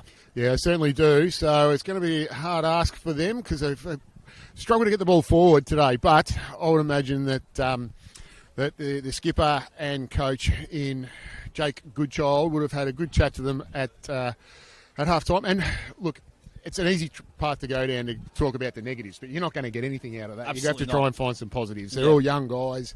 They're playing in a grand final, and anything can happen, but they have to change a lot of things. And structurally, they'll have to change the way they're moving the ball through the middle of the ground just to keep away from those intercept marking defenders that the Scob have. So whether it's to try and find a hit up, look, they've probably been a bit nervous. They've been a bit fumbly, I've noticed as well. So, look, the opportunity's there, and you can say, look, scores are level in our heads now. It's half-time. Let's go out there. It's a new game, and let the process take care of itself, and then the result will take care of itself. But they need to retain some possession and probably not turn the ball up over so much moving forward. They've had limited time. Look, they looked pretty good in the last couple of minutes of that quarter when they got the ball forward. They just haven't got the ball forward enough, That's unfortunately. Right. So, I mean, we've had a great start by St Kevin's. The spread of goal kickers I'm really impressed with, because Ben Griffin hasn't got a goal yet, but he's the leading goal kicker on the ground with 27 goals for the year. So they've got a lot of avenues to goal, St Kevin's, and they move the ball really well. And the intercepting mark game has been excellent. It's been on display. I think Fernandez has been excellent. Oh, that opening goal. And then second quarter, he was elite. He was everywhere. He was. Josh Bailey was excellent in the first quarter, and a little bit quiet that quarter when he went to the wing. Yep. But look, he'll be around it. And Ronan Smythe, I mean, how exciting is he when he's in front of goal? And he loves a goal too. Oh, doesn't yeah. he? He can sniff a goal from a mile out, and when he does, he just finds that extra 10% just to get himself every chance to get one. Yeah. And he loved it. He loved that goal when he kicked. He had the opportunity for that other one where he went to do the left foot check side, and he just skinned the post. in the belly of the ball and put it out into the cricket nets. Yep. So, Well, that was it. But he also he had the behind shot, which was just trickled on the boundary line. That's right. And it just flicked the post. Yeah, so he's an exciting young player, Ronan Smythe, and you like the energy that they're playing with at the moment, and that's what St Bede's are going to have to bring.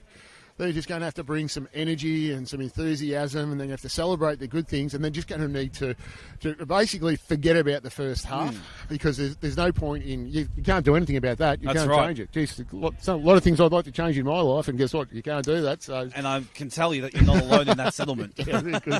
But yeah, a lot of people like me to change a lot of things in my life. So, no, but I've actually been impressed for St Bede's with Johnny Dawes, the ruckman there. You know, he's showing a bit of energy. Hard. Yeah, and a couple of times he's taken it out of the ruck. So that's a good battle with him and Massimo Marchese. St Bede's aren't not for lack of trying. They're certainly, given that they're all, I just think they've just missed a few passes or drop marks that just haven't quite come off of them. And how do you string a couple of those together? You certainly get 450 entries and chances to get a chance to get some majors on the board. But here we are as the third quarter just about gets underway here. Sponsored by Carpet Trent Cheltenham. As the umpire balls it up, and it looks as though St Bede's will get the clearing kick through Batunas. This is positive. Good forward handball there. A good start here. Chance for a kick towards the top of the square. Samuel Ralph underneath it. Can't bring it down.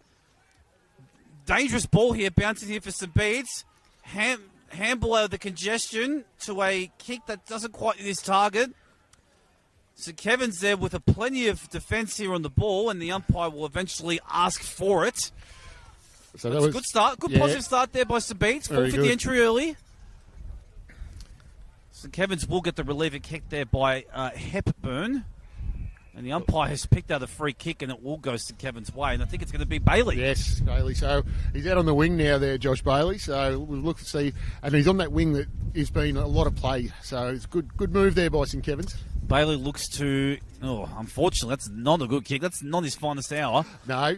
So it was a good intercepting mark there. Looks like it's Mitchell Scott with the ball there for St Bede's. It started well, St Bede's. He looks to go to a contest on the 50. Oh, Rose. Chance here for St Bede's. Fantastic crumb Fortunately, the handball receiver was dropped, opens up a lot of pressure. Oh, dangerous but push he in will the back. get the benefit of the doubt. And he is going to get a free kick just inside 50. Yes, well, anyway, you take your luck when you get it. I think is that Harrison Cox out there? I believe it is. So, yeah. I believe it is. So, look, he was lucky with that one because he just had that little fumble and gave the chance for the tackle there. And I think that was, look, kickable distance if he gives it a good ride, but he'll be kicking from right on 50. So Well, very tough. he invited the pressure there by He certainly did. Posterino, who gave him a crunchy tackle. But Yes, again, it was a bit overzealous. Here's a big chance here for St. Bede's. Dangerous spot. Kick hits the top of the square. That's a mark! Mark is No. dropped. Ball's still alive. Oh, Umpire wants it. geez, I think that was Max Ford there. I thought he had that He got hands. He got his Yeah. hands to it. He just could have put it down. with the juggling effort there. Chance here for St. Bede's. Can they get a flying shot at goal? First use there by Vicentine, who can't get a... Oh, I think he's ran out of space. it was. Yeah, so Yeah, that was- umpires called it for a boundary throw-in. So, Yeah. Fernandez ran out of tarmac that time. well, that's a win for St. Bede's there. Oh, they'll So, get another stoppage Exactly. deep into their forward pocket. Yeah, so they need to get busy around this clearance. Can they get a flying shot at goal? Handball out of the congestion initially. Mopped up there by Vicentino. Good pass there towards Smith, who eventually picks the ball up Excellent and kick. hits a leading target. And chance here for St. Kevin's Oh. on the counter. Ooh, It's a dangerous spot. Yeah. I think that's Bailey out there fighting Tell you hard what. for the ball. About 3 players just watch the ball bounce to the ground, just waiting for the next move. Kick smothered there. Good pressure there by St. Kevin's. And eventually the umpire is going to call it. Oh, no, he's not. He's called holding the ball. He said it's ruthless. Gee. Okay, so the umpire Okay. wants to clear this congestion. And if you drag the ball in, I suppose that is holding the Righto. ball by the That's, letter of the law. Wow. Interpretation floored me, that's for sure. Yes. Chance here for St. Bede's. Short pass hit up is taken here by Petunis. So he needs an option now. He doesn't want to bomb the ball long. Yeah. He looks to go down the line. Great 2 on mark. 1, and the mark there is taken. Great mark by Smale there. It wasn't to his advantage at No. all. He tried to hit up, it looks like it was memory. The ball just wasn't to his advantage. Let's get the Chance ball here for again. St. Bede's to get the ball back, though. They will get another That's better. chip. This time they go short inside, marked there by Cox. Handballs it off. Can St. Bede's hit the target? They go in the 45 crossfield. Does not get towards Ralph's direction at all, and it's marked there by Conwell. Excellent intercept mark again. We've seen that a lot today. Hits towards here's our line. man. Oh, walks a would-be tackler. Tries to hit towards Griffin's Oh. direction and hits him. Wow. Wow. And Griffin will now get a chance to kick directly in front. So he's a sensational little player, Ronan Smythe. The blind turn, the balk, whatever you want to call it Twinkle there. toes, that was incredible. Yes, that was. Skating on thin ice and hit his captain. But what a great entry kick. Leading goal scorer. Leading goal scorer, yeah. So Griffin, you know, such a good player. He's kicked 27 goals this season. He loved this one, but an excellent mark, but an excellent entry kick there. I know he's by already kicked Smythe. 27 goals this season, Ben Griffin, but he would love to get one on the biggest day of the year. He would. It's going to take a good kick. He'll be kicking from right on 50. This is opportunity fighting with a strong breeze here at Box Hill City Oval as well.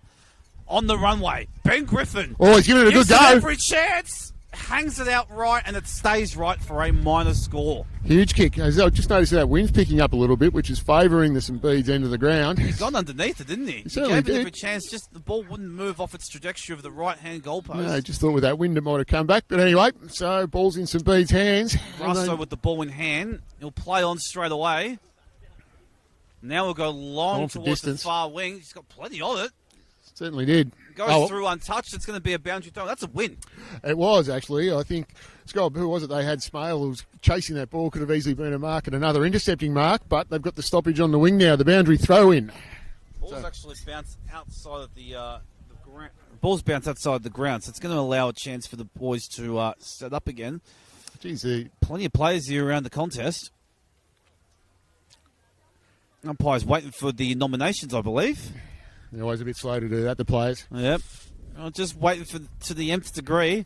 Just allow them every chance to catch your breath and sort of, just get your system set up. Yeah, all right, I'll put my hand up and take this ruck hit out. Yeah, so an interesting one with the thirds competitions where the field umpire throws the ball up for the Well, that's right. boundary throw in, so that's a different one.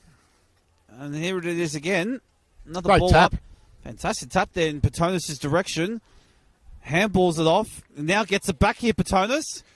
Will keep it on the far wing to a one-on-one. Ball doesn't quite hit his target on the line. Mitchell Scott can't keep it in. That's another boundary throw-in. So they're gaining a little bit of territory here, St. Bede's, which is good, just edging it forward. They just need to get some clear possession. I'd like to see him move the ball laterally to the middle of the ground for this situation. Chance here for St. Bede's again. Just about run of time, but Groves has done incredibly well there for St. Kevin's to keep the ball in. Hits Fernandez as well for the short hit up. Fernandez straight away looks to Griffin go. on a big lead. Griffin on the target. There he is. Hits him on the 50. Well, here's a chance to kick this because he's looking to pass it off initially, or is he just doing the old forward thing? Yeah, I'm going to try and pass it. He's a very big kick of the ball. Have a go with it. Oh, he's going Here straight he goes. away. He's taken off. Gives it the Big roost. kick. Kicks Big it to the kick. top of the square. That's a goal. Oh, it's just offline. Wow, geez. Oh. He had the distance there, so... Well, that went past all the players that were standing away from the goal line, and it was just offline. They were waiting and watching. Chance here for Grasso. Takes the ball straight away. Hits his target. Good mark there by Mikud. Dangerous kick. Crossfield well pass. done. Good mark. Grasso gets it back. Good mark. So I like what they're doing here. Dangerous kick. Very dangerous kick again. Certainly trying to be bold All here. St. Kevin's here. St. Kevin's have got the wall mixed up. Oh, that's that a was an beeline excellent play. contest there by St. Bede's. They've won the ball back. Scott can't pick it up initially. Goes in for the hard ball. He's beaten there by Hepburn. Ball's still in dispute. There's a pack of players around this ball. And the umpire looks as... He's waiting. He's waiting to Jeez, make don't a hold it decision. under. He'll play it. Still waiting. Still waiting. Oh, now I tell you what, Hugo, he was in position to play holding the ball. I thought the umpire lost his whistle there. Every player had nearly stopped waited waiting. an eternity to make a decision, eventually asks for it. So the umpires might have had a chat at half-time and said, we're just going to let this one play out a little bit, it would appear. Throws it back up here. Can St. Bede's get reward here for their field position? Good handball out of the congestion. They trickle it onto the 50-metre arc, and the umpires paid a holding for it, and I think it's going Kevin's way. It is, it's just a hold. He thought he took possession, and he didn't. So, there's a little bit going on out there. Still plenty of field in this game. Yeah, there is. But time's slipping away. What are we? We're nearly 8.5 minutes gone. Still, basically a 6-goal margin. Yep. Yeah, it's a front-on contact free kick there. Bit overzealous in that marking contest, and St. Kevin's look to go again. Cross kick. Good mark there by Andrew Small. It's good lateral ball movement there. He was trying to hit. Oh, it's a fantastic kick there. Hits the lead up. It's marked there by Budgeons. Thomas Budgeons. So assessed his options. I think he's going to have a go here too. They backed themselves in with their kicks, these boys. As though he's certainly going to fancy another 50-metre shot. Still waiting for the last second lead to break out. It might be Griffin here. He was just boxing on with his opponent. Yeah, there is a bit going on down there. Yep. Budgeons goes to the top of the square. Nesta plays at the goal square. Smythe lurking. There he is. Smythe's going to try and pick it up. Isn't clean with his hands early. It's a hot pill down there. Makes a tackle and forces a stoppage. So once again, it's still a dangerous spot here for St. Kevin's. So I'll be watching Smythe around this contest. Chance here for St. Kevin's for another major on the board. The Bedes have done well. They're clearing kick there out by Simon Main. Gets a big 60-metre advantage. Does incredibly well. Has the ball stayed into play? I think the players were appealing for insufficient intent there. I think it's a boundary throw. Yes, the umpire's signalling for a ball up. So that's a positive result there by Main. Yeah, it was. It was good. He got a lot of ground there and away from that dangerous area. And it allows everybody just to take a breath and get back into position because the nominated ruckman is still just trudging outside the 50-metre arc. There's a bit of confusion by the players there. I think they might have thought it might have been out on the full. We get another stoppage again. Trickles towards St. Kevin's 50-metre arc, but St. Bede's should get first use. Crunching tackle there by St. Kevin's. And they will get the chance here through Groves, who gets a handball aloft. Cleary kick inside 50. Good fist there by St. Bede's. First use the ball here by St. Kevin's. Here's Griffin. Kicks it to Griffin's direction. Good fist Great there. contest. Fantastic fist there by Hewitt. Yeah, that was who a really... does well to deny a chance there by Griffin to take a mark in the goal square. Yeah, it was a really good defensive effort there. Just holding on for grim life here. Ty Hewitt. So it's just all St. Kevin's at the moment. They're just holding on for everything that they've got here, St. Bede's. Can the Mentone boys find a way back into this contest? Good relieving hit out there. Hot handball. Oh, couldn't quite get the handball out to his teammate. Pressure is on. Crunching tackle there by Hepburn. Oh no, the umpire's paid a free kick. Oh, he's paid holding the ball. No, he's paid a push. Has he? Yeah. He's paid a push. So it's a free kick to, I think, the skipper and coach of St. Kevin's, I'm pretty sure. I think it is. Yeah, it is. It's Billy, Brannigan. My apologies. Billy Brannigan, skipper. So I just think there was a lot going on in that contest. It was very aggressive movements there, but shot on goal again. Billy Brannigan. Looks as though he's probably going to give it every chance. Big on kick. The 50. Hits it low to the top of the square. Almost a mark taken there by Griffin. Just falls off hands for a minor score. All right, real let off for some beads there. He had both hands on it, Griffin. He did. Good hit up here by some beads. Good pass there. Mark taken there by Jenks. Tries to hit Scott. Doesn't quite hit him on the full. Scott tries to get the handball off, but he's tackled straight away as he handballs it. Opens the door here for St. Kevin's.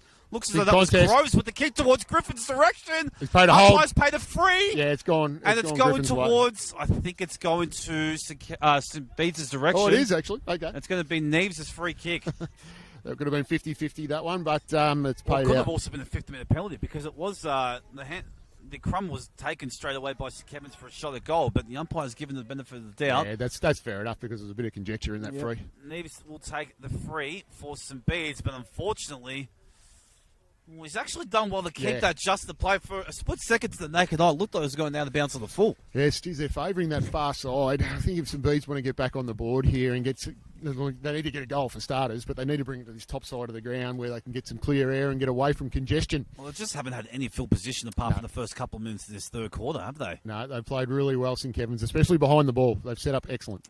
They're just lacking a little bit of clean use of the contested ball there. St. Bede's has really found one today. They just haven't been clean enough to pick up that congested ball on the ground. Just opens the door for St. Kevin's, and they've been clinical today. Yes, and the forward defensive pressure of the St. Kevin's Smalls and those pressure forwards has been really good. Chance here for St. Kevin's once again. Plenty of players around the ball. Umpire tries to wave it off, tries to move it, and will ask for it again. So just another stoppage in St. Kevin's forward line here. So St. Bede's really need to just get some clear possession and just win a clearance. Ultimately, St. Bede's are just happy to play stalemate because they don't want to get beaten again. They're just doing their best to make sure they don't get beaten. But they've also got to take risks and try and win the ball back themselves. Exactly. We're running out of time here. Oh, he's on his own. Oh, it's a mark. It's a mark. Well, on the back of that turnover again. It looks as though it's Budgens with the mark. Budgens, it was in the right spot there, and he had no defender around him. Right place, right time. Yes, and it was a bit of a miss kick too. And I think it was Groves with the pass there from the contest. Yeah, so that was a great intercept by Groves there, and then just that little hit up, and now we've got a shot on goal. Oh, Thomas Budgens, this is certainly a gettable shot from where he's at. Only about 25 metres out. In he comes, steps up to the plate. Thomas Budgens is across the face. So that's a let off for St. Bede's. But we're running out of time here. We're nearly at the 16-minute mark of the third quarter. No major scored yet by St. Kevin's, which I suppose is a positive for St. Bede's point, but there's still 5 majors behind. They haven't gotten one yet themselves. Can they start a chain which at least puts them in a scoring position? Great kick. It's a high ball. He's done well. Finds Scott. Now through the corridor. Looks to go. 45 passes on towards Ford's direction. Ford picks the ball up, takes it, would-be tackler on. He's done well there. Doesn't quite hit his teammate there in Ralph. Ralph tries to at least force a contest. Actually does pretty well there. Yeah, well, look at the ball in there, forward 50, which is a good start. Crunching tackle. But St. Kevin's have done well to still keep ball in hand, and they relieve the kick. Simpfendorfer doesn't quite get the mark there. But the ball goes out the back here. Chance here for Budgens once again. And has just gotten a little bit of extra field position, but it's going to be a stoppage on the far wing. It was. So, look, it was good by St. Bede's. We got a bit of forward time action, but they just bounced out of their defensive 50, St. Kevin's, and they moved the ball well. And they were nearly out again there too. I think it was Simpfendorfer, he nearly got that position and he was gone. It just feels as though every kick mark for St. Bede's is just effort. It takes them so hard to do it. And On contrast, St. There's- Kevin's look to go there's our man. inside 50, There's our and once man. again they find the forward 50 target, and it's Rowan Smythe who will look for his second goal of the day. Yes, and he's a very dangerous forward, and he loves it too. He's always around the goals.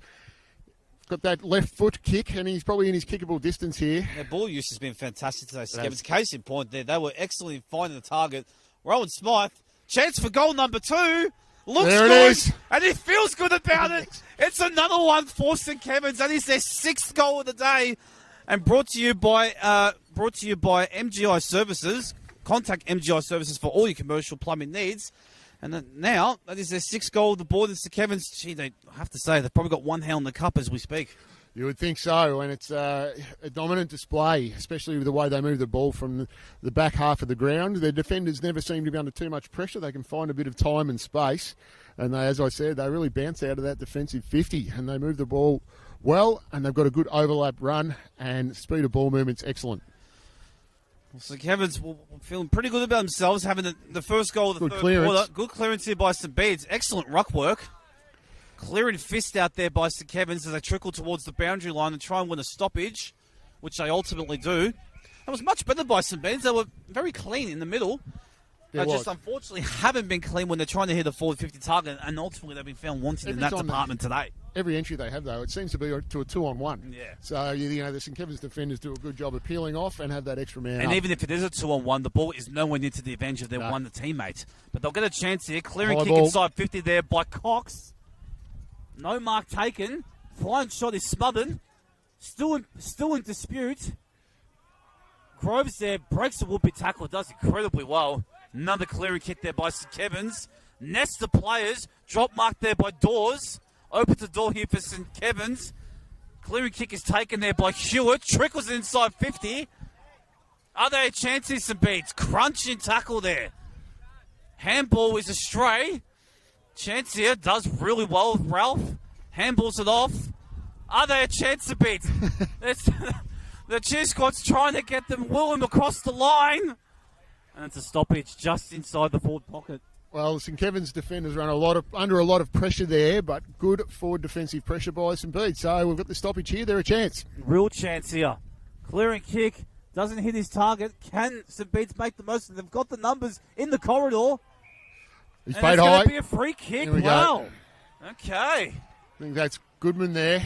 Andrew Goodman with the free kick, about 45 metres out. I don't think he backs himself for the range. He's going to have a crack, though. Tries to get into the pocket. A mark can be Billy. taken. No mark given. Ball trickles out of play. And St. Kevin's should have done well to clear that out by Batchelor. Good intercepting He's mark there turned it by over, Hewitt. though. Marked there by Hewitt. Can St. Bede's get reward for effort? Can they get their first major in today's grand final? High ball. High ball, anyone's ball. Nest the players. Fist there by Massimo Marchesi.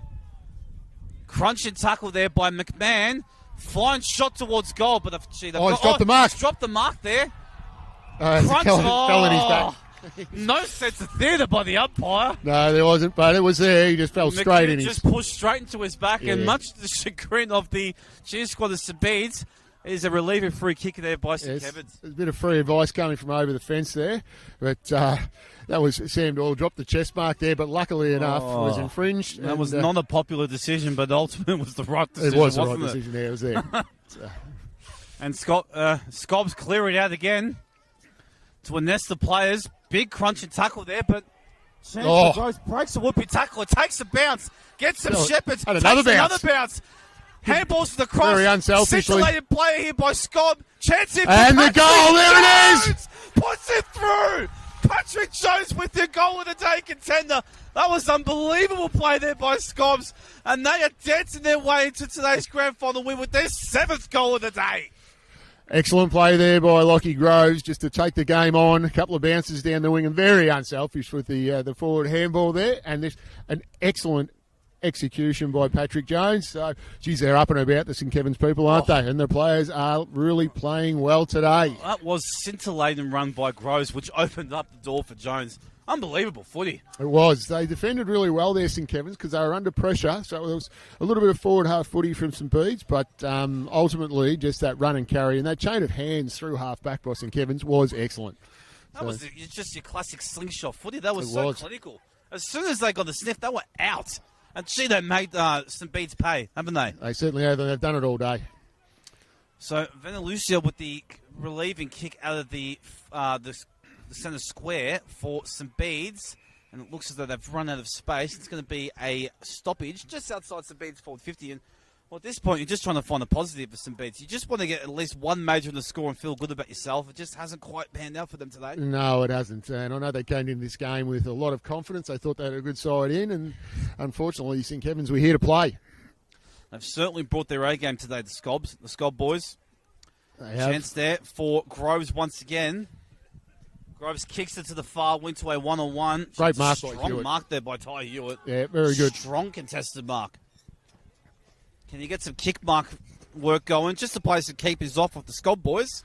Yeah, just retain a bit of possession there. That was good. I think I was Jench with that mark over Tom there. Jench with the mark. Sorry, they should now need to the find next that kick one. is crucial. Great kick. Good kick. Finds his Excellent. teammate in Johnny Dawes. So it's the next kick now. So they've got the entry kick. Looks to go short yeah, again. this is good. Oh, This is there's really chance good. to The take build-up off is here. excellent. Chance here for St Bede's. Runs to the 50. Oh, the kick is no good. And he's kicked it to a nest of St Kevin's defenders there. Alexander Smith all on his lonesome right on the top of the square. High ball. He's kicked it back to where the ball came from. Oh, it's a hospital ball there. Chance for St Kevin's to still clear it, which they do initially. There's but the Hewitt wall again. is set. Ty Hewitt with the sorry. intercept mark. That was Tom Jench. Tom Jench instead. Oh, apologies. Kicks it inside 50 again. Flying spore there by Scob. Opens the door for them to clear it out. Reliever kick there by Smile. Crunchy tackle there by, I think it was Patonis. Once again, there was a forward entry for St Bede's that is just sent straight back out by St Kevin's. So it's Been the story of the day thus far. It has. But they haven't helped themselves with their entries, I don't Approaching think. time on this third quarter. As I say it, the three-quarter time siren has sounded, and St Kevin's hold a commanding 49-point lead on the three-quarter time MGI Services scoreboard. The St Kevin's old boys are feeling very good about themselves, Hugo, and they are feeling as though they are walking their way into another premiership win. As they should be feeling good about themselves. They're playing excellent football, and I'm really liking their spread of goal kickers as well. But Ronan Smythe forward, he's being dynamite, and Patrick Jones as well. They've got two apiece.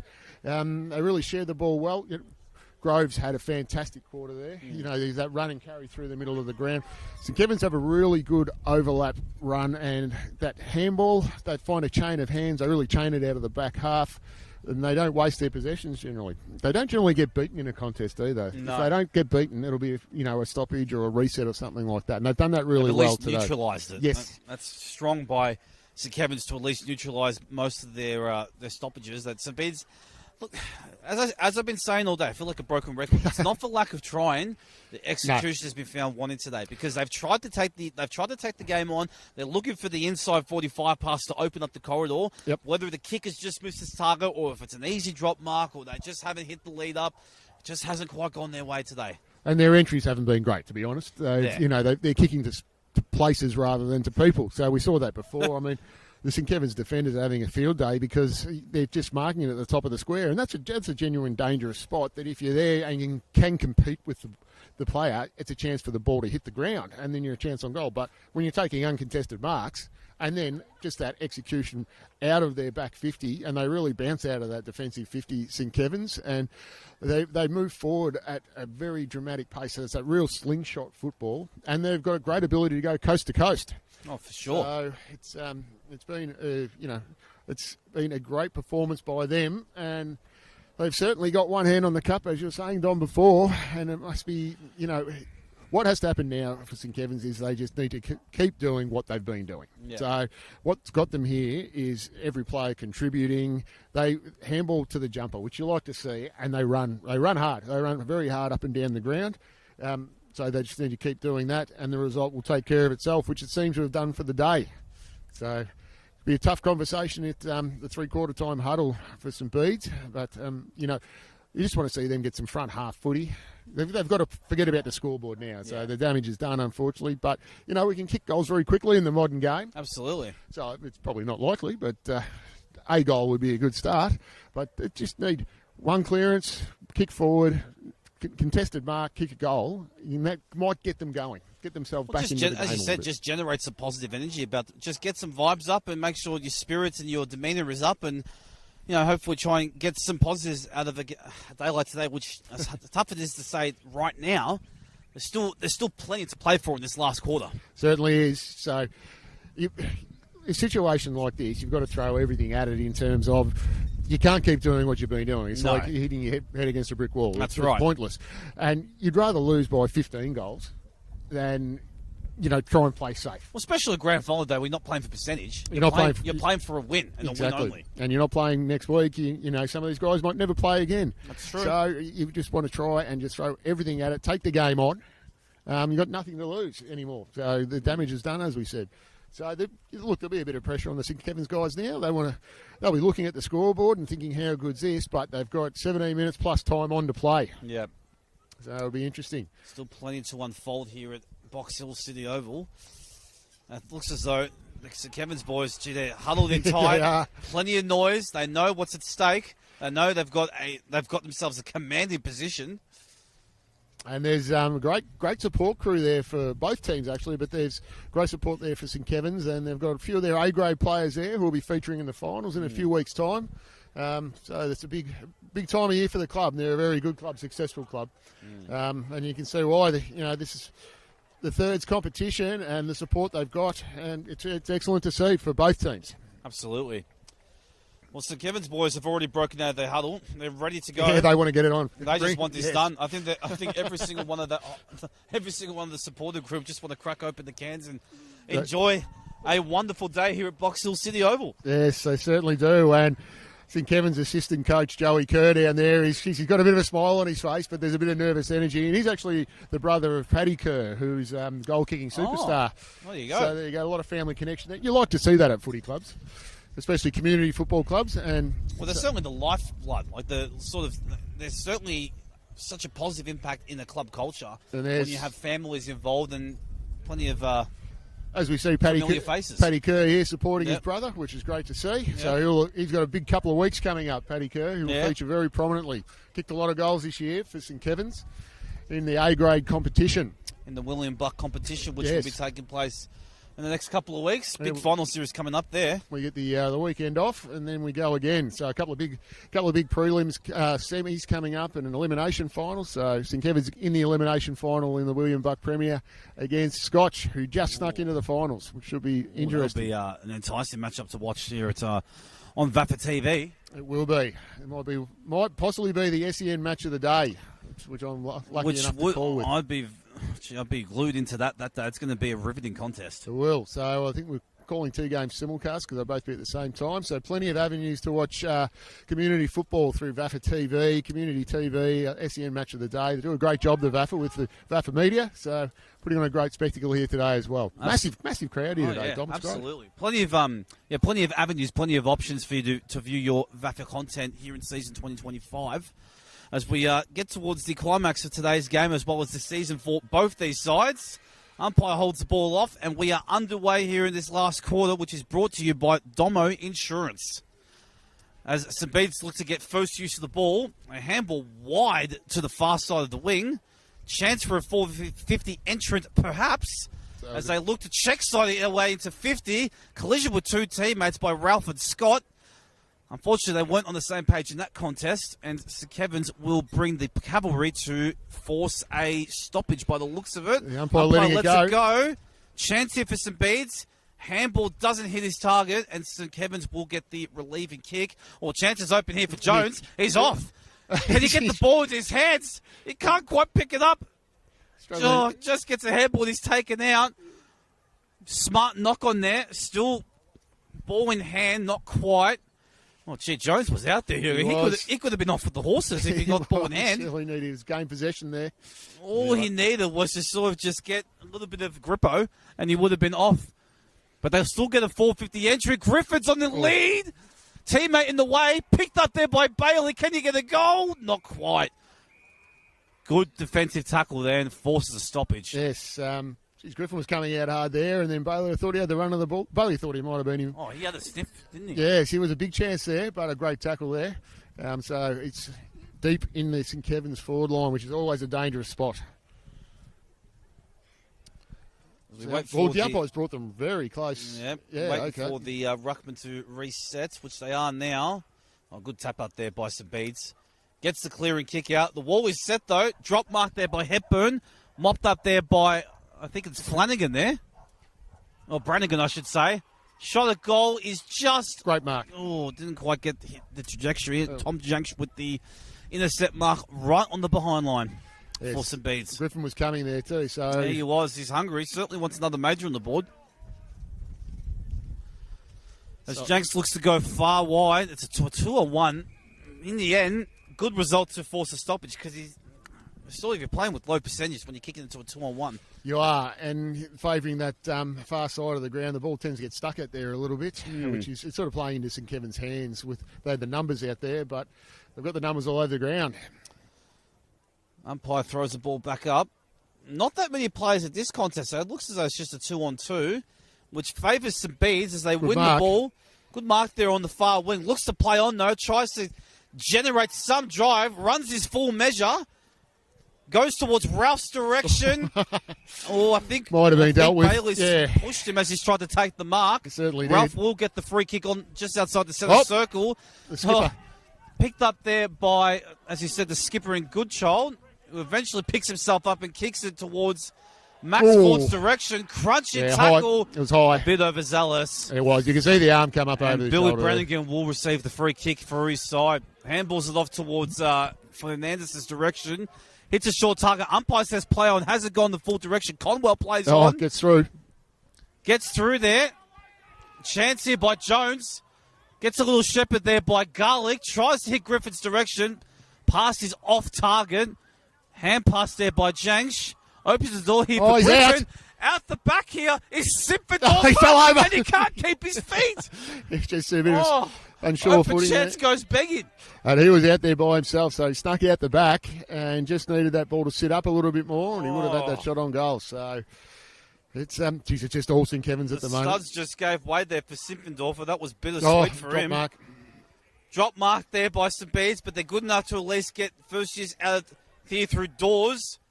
Dawes does well, just settles his head and finds his captain, Goodchild. Goodchild looks to go, good pass there on the wing. Hits Max Ford. Good vision again. Beautiful kick. Good kick in here by St Bedes. Finds Harrison Cox. Harrison Cox there. Plays on.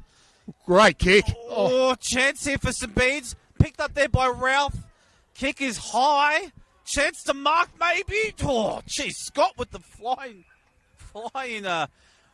coming with the fly of the ball. There was a lot of, it was good to see. Every player had their eye on the ball there. They were hungry there, They certainly were. To at least get some reward for effort. This is a better build-up by St Bedes. They were finding those hit-up good. marks. They actually hit. Great execution. Chance here. Can they get reward for effort? Chance for Ralph. Handballs it off dubiously. It's a hot Umpire pill. allows it to play on. Tap there towards Cox's direction. Ralph is taken high. High. Non-efficient umpire was one who paid that. No, he had perfect vision there, and you could just see that just arm slipped up, and it was frenetic down there. So great for him to have a shot on goal here. Geez, wouldn't he love this one? Well, it's actually late to memory with the free kick. Yes, so he'll be recipient. Now we're right behind this. Big chance to put his best side's seat in the first house major. So late to memory. He's still a chance to be a goal scorer in the grand final, which is no mean feat for anybody. Here he comes. Can he put a major on the board for his side? Late to memory. Stubs his toe. Doesn't make the distance, but it's a free kick. Umpire's paid a free at the goal square. He has.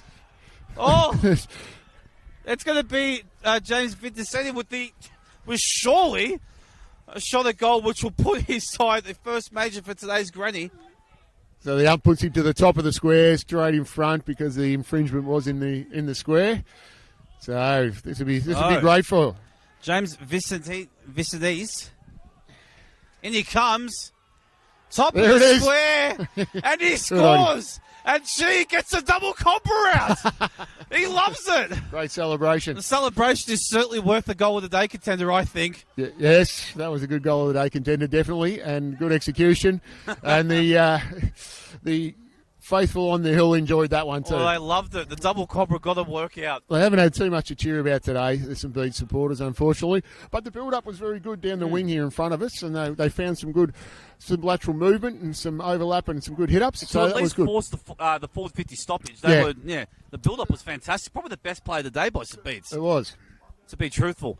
Ball is back in the middle of the ground. Can St. Bede's build onto that momentum and get another major on the board? Looks like St. Kevin's will get this clearing kick out. I think it's McMahon with the clearing kick towards 50. Bounces towards Griffin's direction. Tries to tap it towards Simpfendorfer's direction. Doesn't quite bounce towards his way. Tap on there by Petronas. And it looks as though St. Bede's will get the clearing kick out. It's going to be Jack Wynn with first use of the ball. Gets a handball out, but does invite pressure there. Gets it back. Oh. Can he clear it? No, he can't. He's tackled ferocious there, which I think it's McMahon with the tackle. Yeah, that was a great... On 50 50 metres! Oh, he's given some treatment. The umpire did not like that at all. No, and that's fair enough. You just don't need that. Wow. So, it was frustrating. Very frustrating when things like that happen as a coach. That's why I got out of the game, Tom. And that's why I got grey hair. Yeah, well, so about to say. You can't control these things. Unfortunately, you can't fight Mother Nature, but Mother Nature can bring it to you quickly Yes. if you continue to watch instances like that as a coach. And I barracked for Essendon too. So Well, that doesn't help. Double death. But shot on goal here for, I think, is it McMahon? Yeah. I think it is McMahon on the runway. Chance for his side. Oh. Gee, he stubbed his toe. Was he going for the pass? He'll tell you he's going for his pass. Yeah, well, let's just say he was. Didn't quite work out for him, though. St. Bede's are good enough to mop that one out towards his Goodman's direction. Is it good enough to hold on? McMahon tries to scurry back and win ball. And it's plenty of... a little bit going on after there too. Bit of receipts there by Vanelisa. It's still on now. Plenty of feeling still. Crowd pretty vocal too in that contest. Ball's back up. Dawes tries to take it out. It's a dubious handball. Umpire allows it to play on. McMahon a chance now to go inside 50. He's dealt with. Umpire doesn't like it. Yeah, that was indiscipline by by St. Bede's. Mateus Vanelisa with the free kick after disposal. And he made McMahon pay for it, didn't he? And Ben Griffin's got the ball. He's got a chance to finally get a major on the board today. Yes, he'd be liking to add to his total. But like this, won't he? He will. He will. He's got a long run up too. Oh, I think it's just part of the show, Hugo. He just wants to lap in every second, get the cheer squad involved, just build it up, and hopefully we'll see a celebration worthy of the TD electrical goal of the day. He did the Matthew Lloyd through the grass as well. Yeah. Just take it in, soak every moment. Here he comes. Ben Griffin for a chance to put his side on. There it is. Oh, he loves it. Puts it on the scorebook. That's his 28th goal of the day, of the season, I should say, and his side's 8th goal of the day.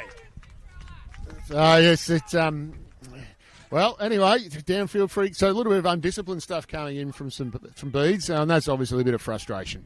It's a disappointing day for them to be this far behind in the last quarter of a grand final, and it was a great execution by Ben Griffin. And to think that that there's been 8 goals scored for the day, and that's the first one for him. And he's been such a dominant player all the season with 27 goals, or 28 now. Yeah, so. Such an even spread by his teammates today. He wasn't required until now to get a major on the board, and they've still got a 50-point lead in the last quarter. So happy days for the Scott boys. Yes, and so if you look down at the Scott benches, it's a really good time to be a part of the coaching panel when you're halfway through the last quarter and you've got a 50-point lead. So this is where you can sort of take a deep breath and know that the game is in your grasp, and you can sort of just soak in these final 10 to 15 minutes of the last quarter and really enjoy yourself. Yes, enjoy it, because it's a long, hard season. Oh, great play there. How about that for a play there? Huge by Smith, and takes the bounce, hits the layup. Oh, the mark was dropped there by Ryan.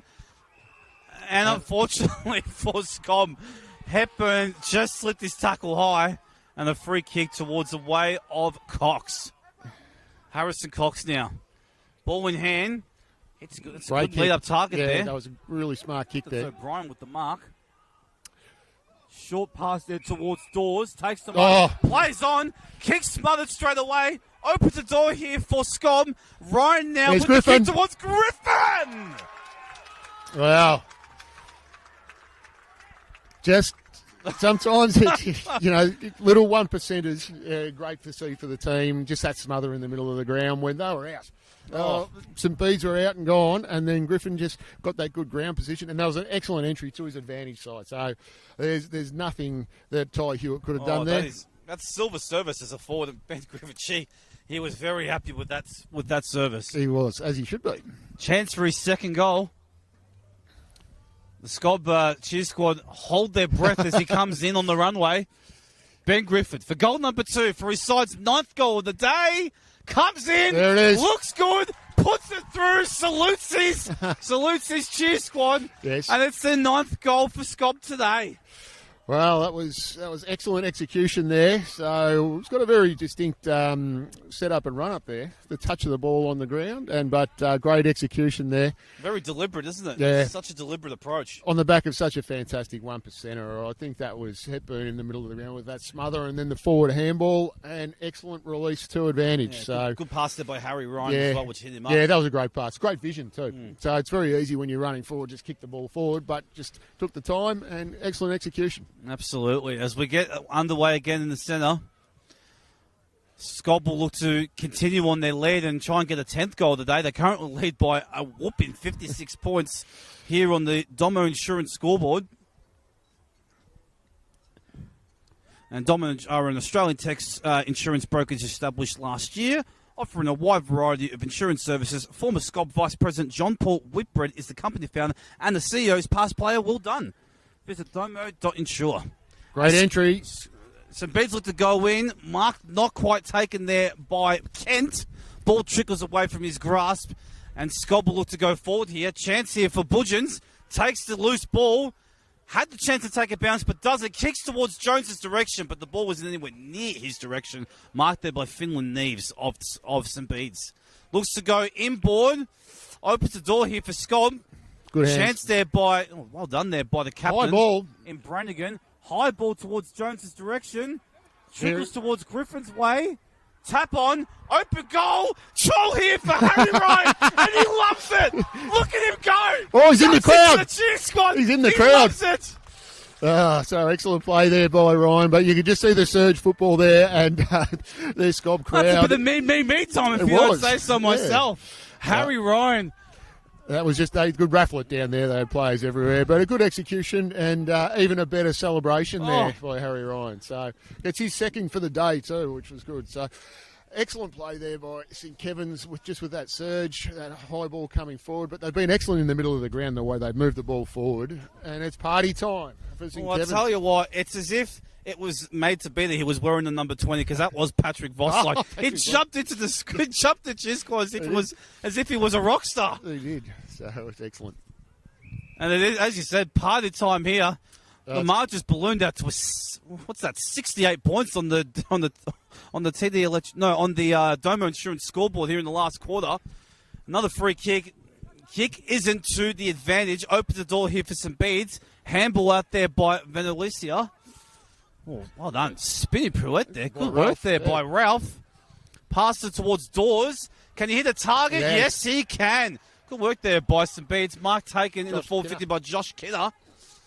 And surely he'll take his 30 and to have a shot at goal. And he certainly would. What are we for? Nearly 15 minutes gone. So very kickable kick this. So a kick from probably about 38 metres, we'll call it. Plenty of goals here in this last quarter. Josh Kinner. Shot at goal is wide across the face, right-hand side for a minor score. Had the distance there, and there was good vision moving forward there. So it was good play by St. Bede's. Execution off the boot wasn't quite there, and it just hung right. Yeah, a little bit of a helicopter sort of action to it. That's all right. St. Kevin's back onto broadcast side. Good spoil there by Scott, who mops up the ball now, passes it towards Ford, goes towards the corridor. Big contest. Crunchy contest there. Two very courageous players in there. But it looks as though St Kevin's will be good enough to mop up this one. A little hospital hand pass. Back towards Max Forwards' direction. Tackled straight away there by Harmon. It was a good tackle by Harmon there. So it's good defensive pressure by St Bede's because St Kevin's have run the ball out of their forward line a lot today. Stoppage there. Back into the corridor. Yep. Chance there for Lockie Groves. Hits the target. Hits his teammate in Brannigan. Handball, unfortunately, is off target. Opens the door here for St Bede's, so will at least force a stoppage in the square. Lucky for St Bede's there that execution wasn't up to scratch, and at least they got the stoppage in the forward half of the ground for them. Another opportunity here for both sides. St Bede's does well there. Gets some support from the crowd too there. A little kick. We've seen this all day today, haven't we? Clearing kick from the contest wasn't good enough. No, they have a good structure behind the ball, St Kevin's, and just a great mark there. Jack Ellsworth with the mark there. Yeah, so but we've seen this a lot today. That's been the story of the day. And Ellsworth looks to go towards a big pack of players, towards Budgens' direction. And they're a chance here on the outer. They are. Scobb run out towards Smythe's direction. Oh, here he goes. The chance. Here he goes. Oh, he's falling over again. For the 50. He does want to recover himself. Breaks a whoopee tackler. Oh, he's found him. Towards goal. Hits a teammate. Oh, he's hit the post. McMahon's hit the post. Oh, no. He took the mark. I reckon his bomb was already towards jumping back into the cheer squad before he kicked the ball. He was. And he's missed it from point-blank range.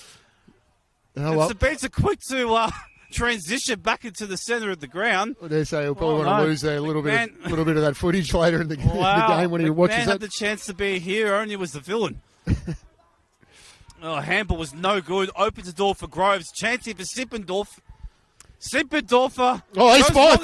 Smythe wants another piece. There it is. Breaks off his tackler and kicks the goal. Rowan Smythe, goal number 3. And he may have just got himself into the Player of the Day award, I think, with that performance. I'll tell you what. He's been dynamite up there. That was a great finish there. He just used his body really well to hold the St Bede's player off. That's just forward craft footy smarts by Rowan Smythe. That's excellent footy. Once again, you get a sniff, you just find that extra 10% and you are alive and you are dangerous. He does. He finds about an extra 50%. He absolutely loves a goal. You know, it's nice for him to kick 3 today, considering he's kicked 14 and been the second highest goal kicker for the year for Scobb. So he's been prolific today, hasn't he? He has, yeah. He's dangerous. Exciting to watch, too. We like that. A 74-point lead. He didn't hit the post. No, he did not. We'll let McMahon know in the post-match celebration, I'm sure. Yes. On the Domo Insurance fourth quarter scoreboard, they now hold the commanded 74-point lead. It is party time here at Boxhill City Oval, and they'll look to get some more reward for effort going forward now. Chance here by Jones. Angry Jones, that is. Towards Smythe. There it is. Takes the mark. And a contender for mark of the day. Oh, wow. The Glenferrie Hotel mark of the day for Rowan Smythe. Look, he's been very good all day, but they do say if you want to win the Norm Smith medal, you want to have a good last quarter. And he's having an excellent one. Well, it's common knowledge to know that if you start well and finish well, that's what gets into most memories' mind. People will remember the start and the finish of any big event. And Rowan Smythe, for goal number 4. He's got it! Looks good! Yes, there it is! He's got goal number 4 in today's granny. Bit more subdued. He's probably been exhausted after his huge burst. But he's got goal number 4 and an 80-point lead. That was the most subdued celebration of the day. Even the crowd was a bit subdued. They're probably getting a little bit bored with this exhibition. Yeah, I think they want the final siren. They want the big celebration. I think they just want that final siren to go and to run on the field, crack open the cans. Let's fill up that cup, boys. Exactly. It's party time. Yes, and fair enough too. It's a great reflection on a great season they've had. And they did come through the hard way. Had to play 2 weeks in a row, won both those games. So reward for effort. You like to see that in football. So Bedes will look to get one last reward inside 50. Cleary kick there by Cox to the top of the square. Kent can't quite bring it towards there. I think it's Dawes actually that's gone forward. He has, yeah. He's gone to full forward, Dawes. Well, I don't mind that. He's been good all day. So that was a great clearance by Cox there and a good entry kick. Unfortunately, Dawes couldn't take the mark. So a chance here for St Bedes to get some reward for effort. Can they get their second goal of the day? Plenty of players here in the contest. Ralph with the clear and hand pass. Kicks it to a dangerous spot. It might trickle all the way. Oh, not quite. So, didn't quite go the way of St Bedes in that scenario. Hasn't gone their way all day. No, it has not. St Kevin's will look to enjoy every last minute here of this last quarter. Umpires pay the push for, I think that was there. Played the advantage. Simpendorfer with the advantage towards Groves. Taps along. Chance here doesn't quite bounce his way. As the ball unfolds. Wow, Brannigan with the pirouette. Gets a hand pass across. Simpendorfer tackled straight away. And it's a stoppage here on the wing. There's a bit of carnage in there. There was players flying everywhere. I think Simpendorfer had a very strong tackle on him. But they did well to hold it up there, St Bede's, because St Kevin's would have been out. As we get it underway again. Chance here for Groves. Isn't quite clean enough to go inside 50. Good work there by Petronas. Tackled as he hand passes. Opens the door for Groves. And he hits Hamish Tui. So they're just lining up for it down there, St Kevin's at the moment. But Groves has had a very good couple of minutes there. He has. He's been very busy, and it's good. It's good to see some play on the broadcast. And we haven't had too much on this side today, Dom. It's been a bit... It was clear and crystal. Yes, it was. So it'll be a nice finish for them. What are we? Nearly 22 minutes gone. You wouldn't think there'd be much longer in this quarter. And, geez, they've kicked away St Kevin's, and they're enjoying the fruits of their efforts for the year here. So this is Hamish Tui's chance for his 15 seconds of fame. There it is. Looks good off the boot, and it is well and truly party time. So Hamish Tui joins this scorebook party, and on the Domo Insurance fourth quarter scoreboard, it is now an 86-point lead. They've filled their boots in this last quarter, haven't they? Yeah, they certainly have. That was on the back of some great work by Lachlan Groves. So he's dynamite running down the wing there, but they're playing for each other at the moment, St Kevin's. They don't care who kicks the goals. It's as long as you're in the right place at the right time, and they're finishing on top of the ground here too. It has been all St Kevin's today, and you can tell the supporter group are very satisfied with the outcome of today's performance. It has been clinical. Nothing short of an exhibition, if we're being truthful. Inside 50 entrant here for St Bede's. Chance flying shot at goal, potentially long towards the top of the square, but no. Denied on the line. And they're running in waves now, St Kevin. Out the back here. Mark taken there by Will Batchelor. I dare say he won't be a bachelor for tonight's celebrations, will he? The chance here for St Bede's for some last-minute reward.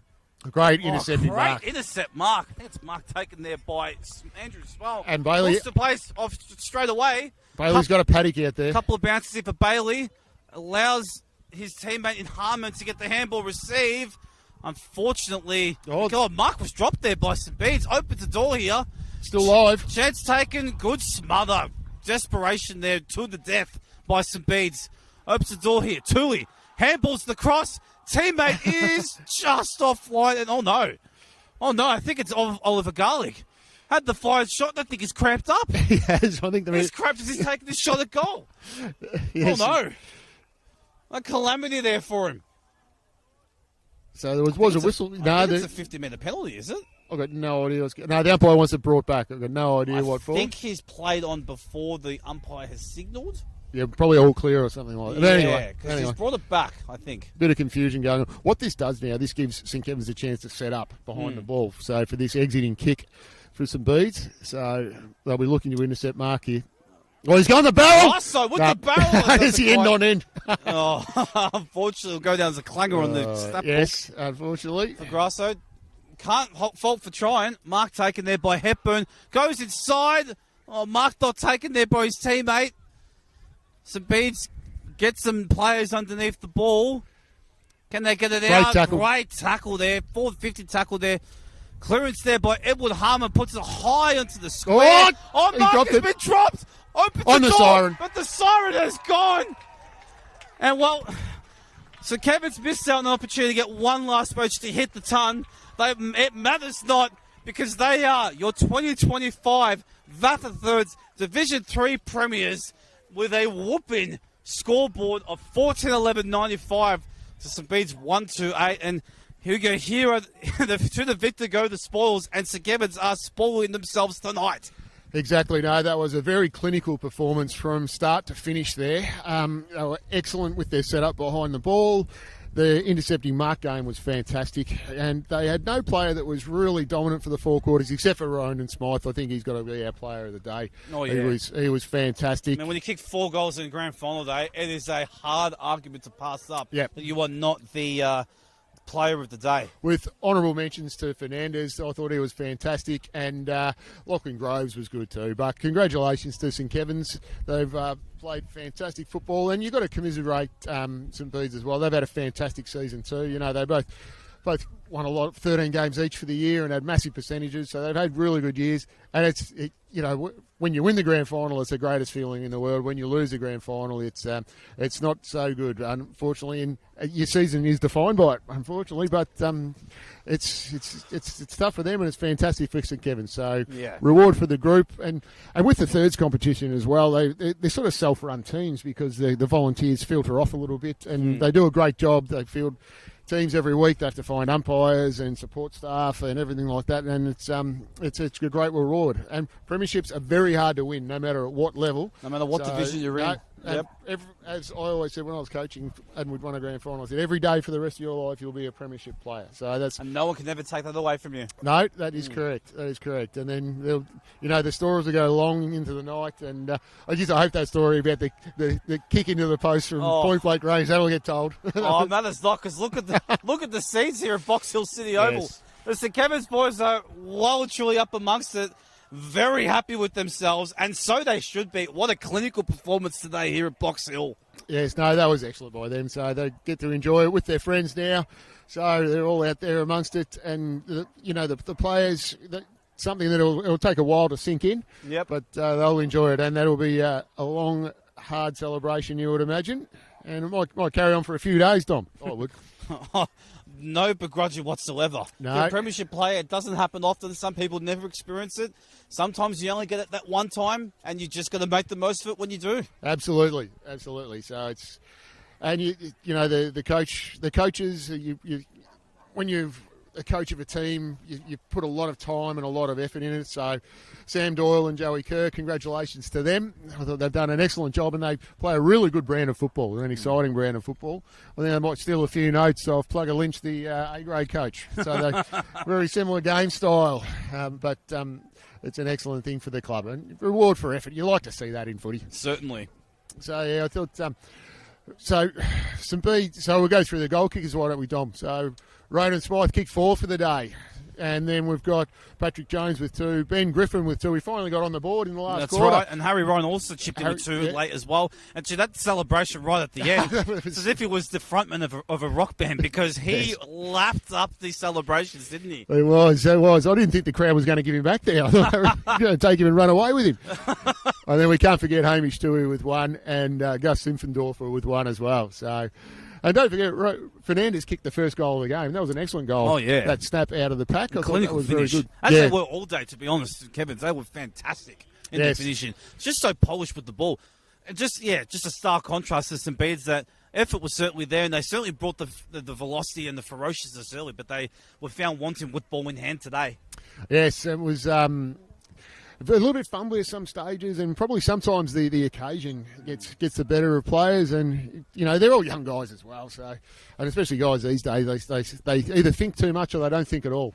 So it's trying to find that happy medium. Just trying to find that perfect medium is incredibly difficult, isn't it? It is for anybody. It is, but it's disappointing, and but that was a clinical performance by St Kevin's, and a big score in the end. To kick 100 points in a game is a great achievement, and they did that today. 15-11, 101. That's a big score. Oh, wow. So, okay. We must have missed one somewhere. We may have. So, no, just change it back. Oh, did it's they? 14-11-95. Okay. I think someone's tried to give him the unofficial ton for that, but no, that's okay. It's still... It doesn't change the result. No, we've got 13 on our score sheet, which we've meticulously kept today. So, okay. But no, excellent performance there. And look at the crowd today. This is a great turnout considering it's a Sunday afternoon. The weather was a bit iffy, but no, it's really good. Yeah, great to see the support of all the families and friends gathering around. And this is the best part now, where they get to hand out the medals and then get the cup. So there'll be some great photos taken there. And as Dale Christie starts proceedings. Okay.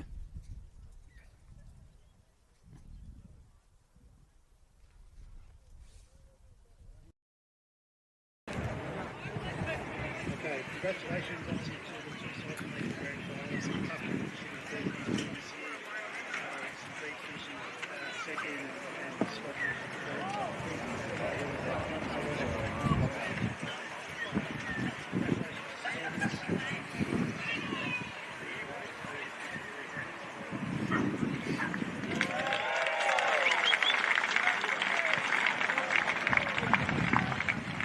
So I think congratulations presentations today by Backer board member Sergio Boss and some evidence of the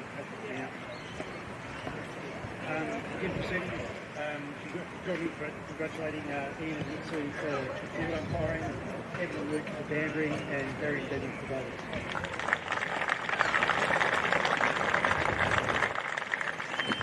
On behalf of the umpires, Mitsu, we've got the medals for the umpires.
Roshan Fernandez.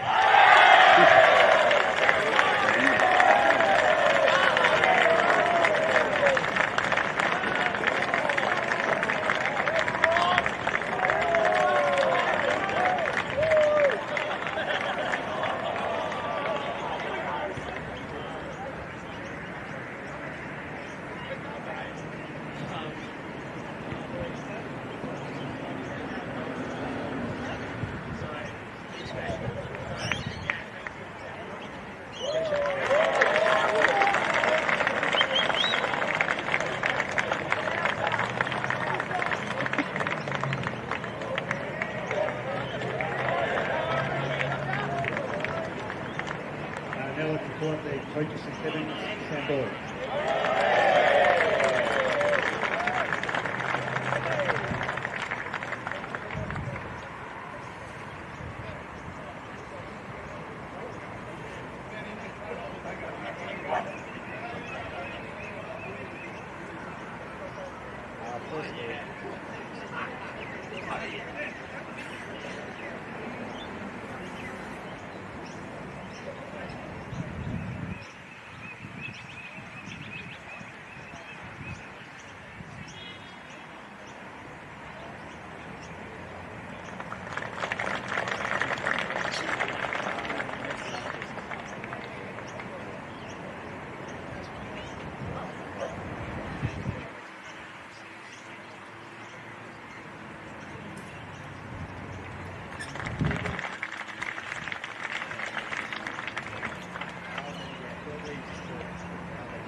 3, Josh Bailey.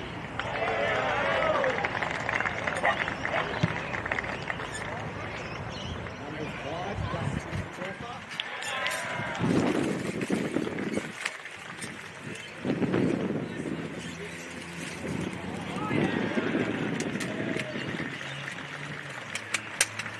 Number 7, Lachlan Rose.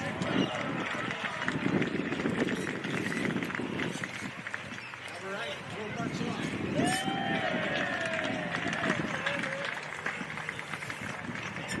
Number 15, Hamish Tui.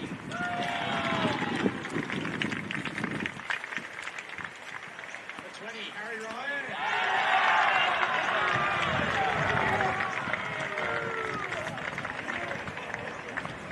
Number 21, Oliver Garrick.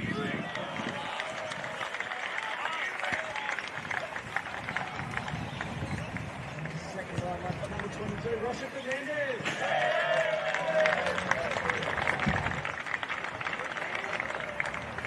Number 23, Ed Harmon.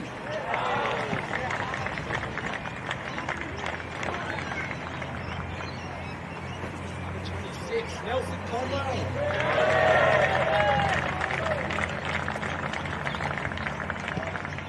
Number 32, Henry Jones.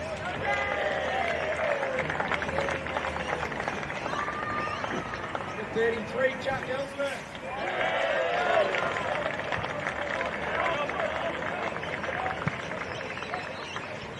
Number 37, the assistant coach, Bede.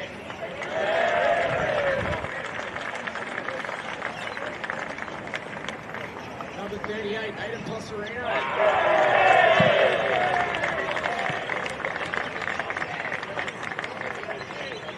Number 40, Paddy Jones.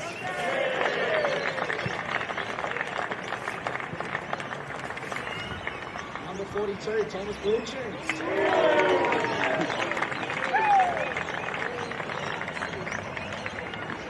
Number 43, Alex Smith.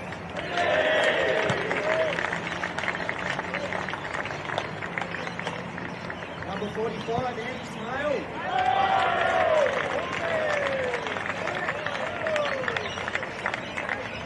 Number 46, Sam Doyle.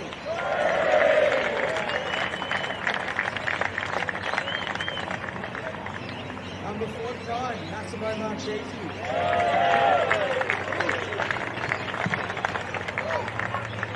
Number 18, Liam Hepburn.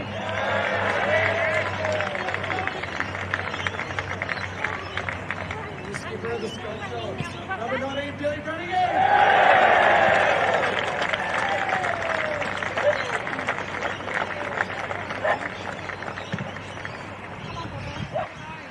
All right, now the fun part. You might want to come back here. Skip, go. All right, 2025 Battle First Division 3 Premiership 2 St Kevin's.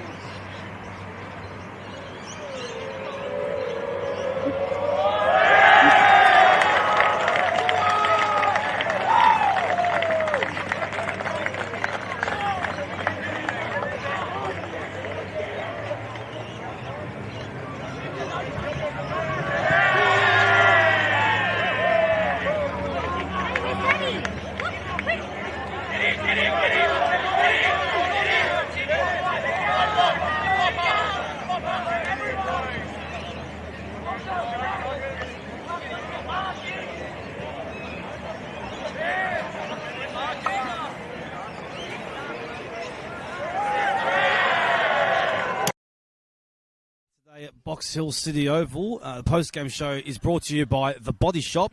Feel good in your skin with The Body Shop's range of products powered by natural and ethically sourced ingredients. Shop online via thebodyshop.com or in store now.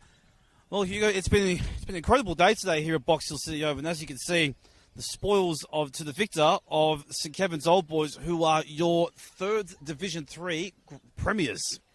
Yeah, thanks, Dom. It was a great performance by St Kevin's and great calling by you. You called the socks off it today. It was an excellent performance.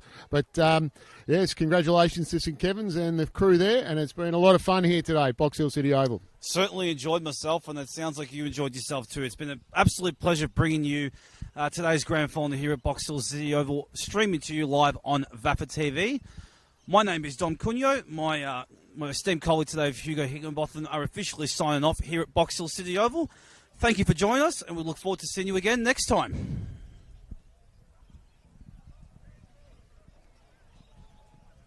Beautiful. All right, that's it. Done.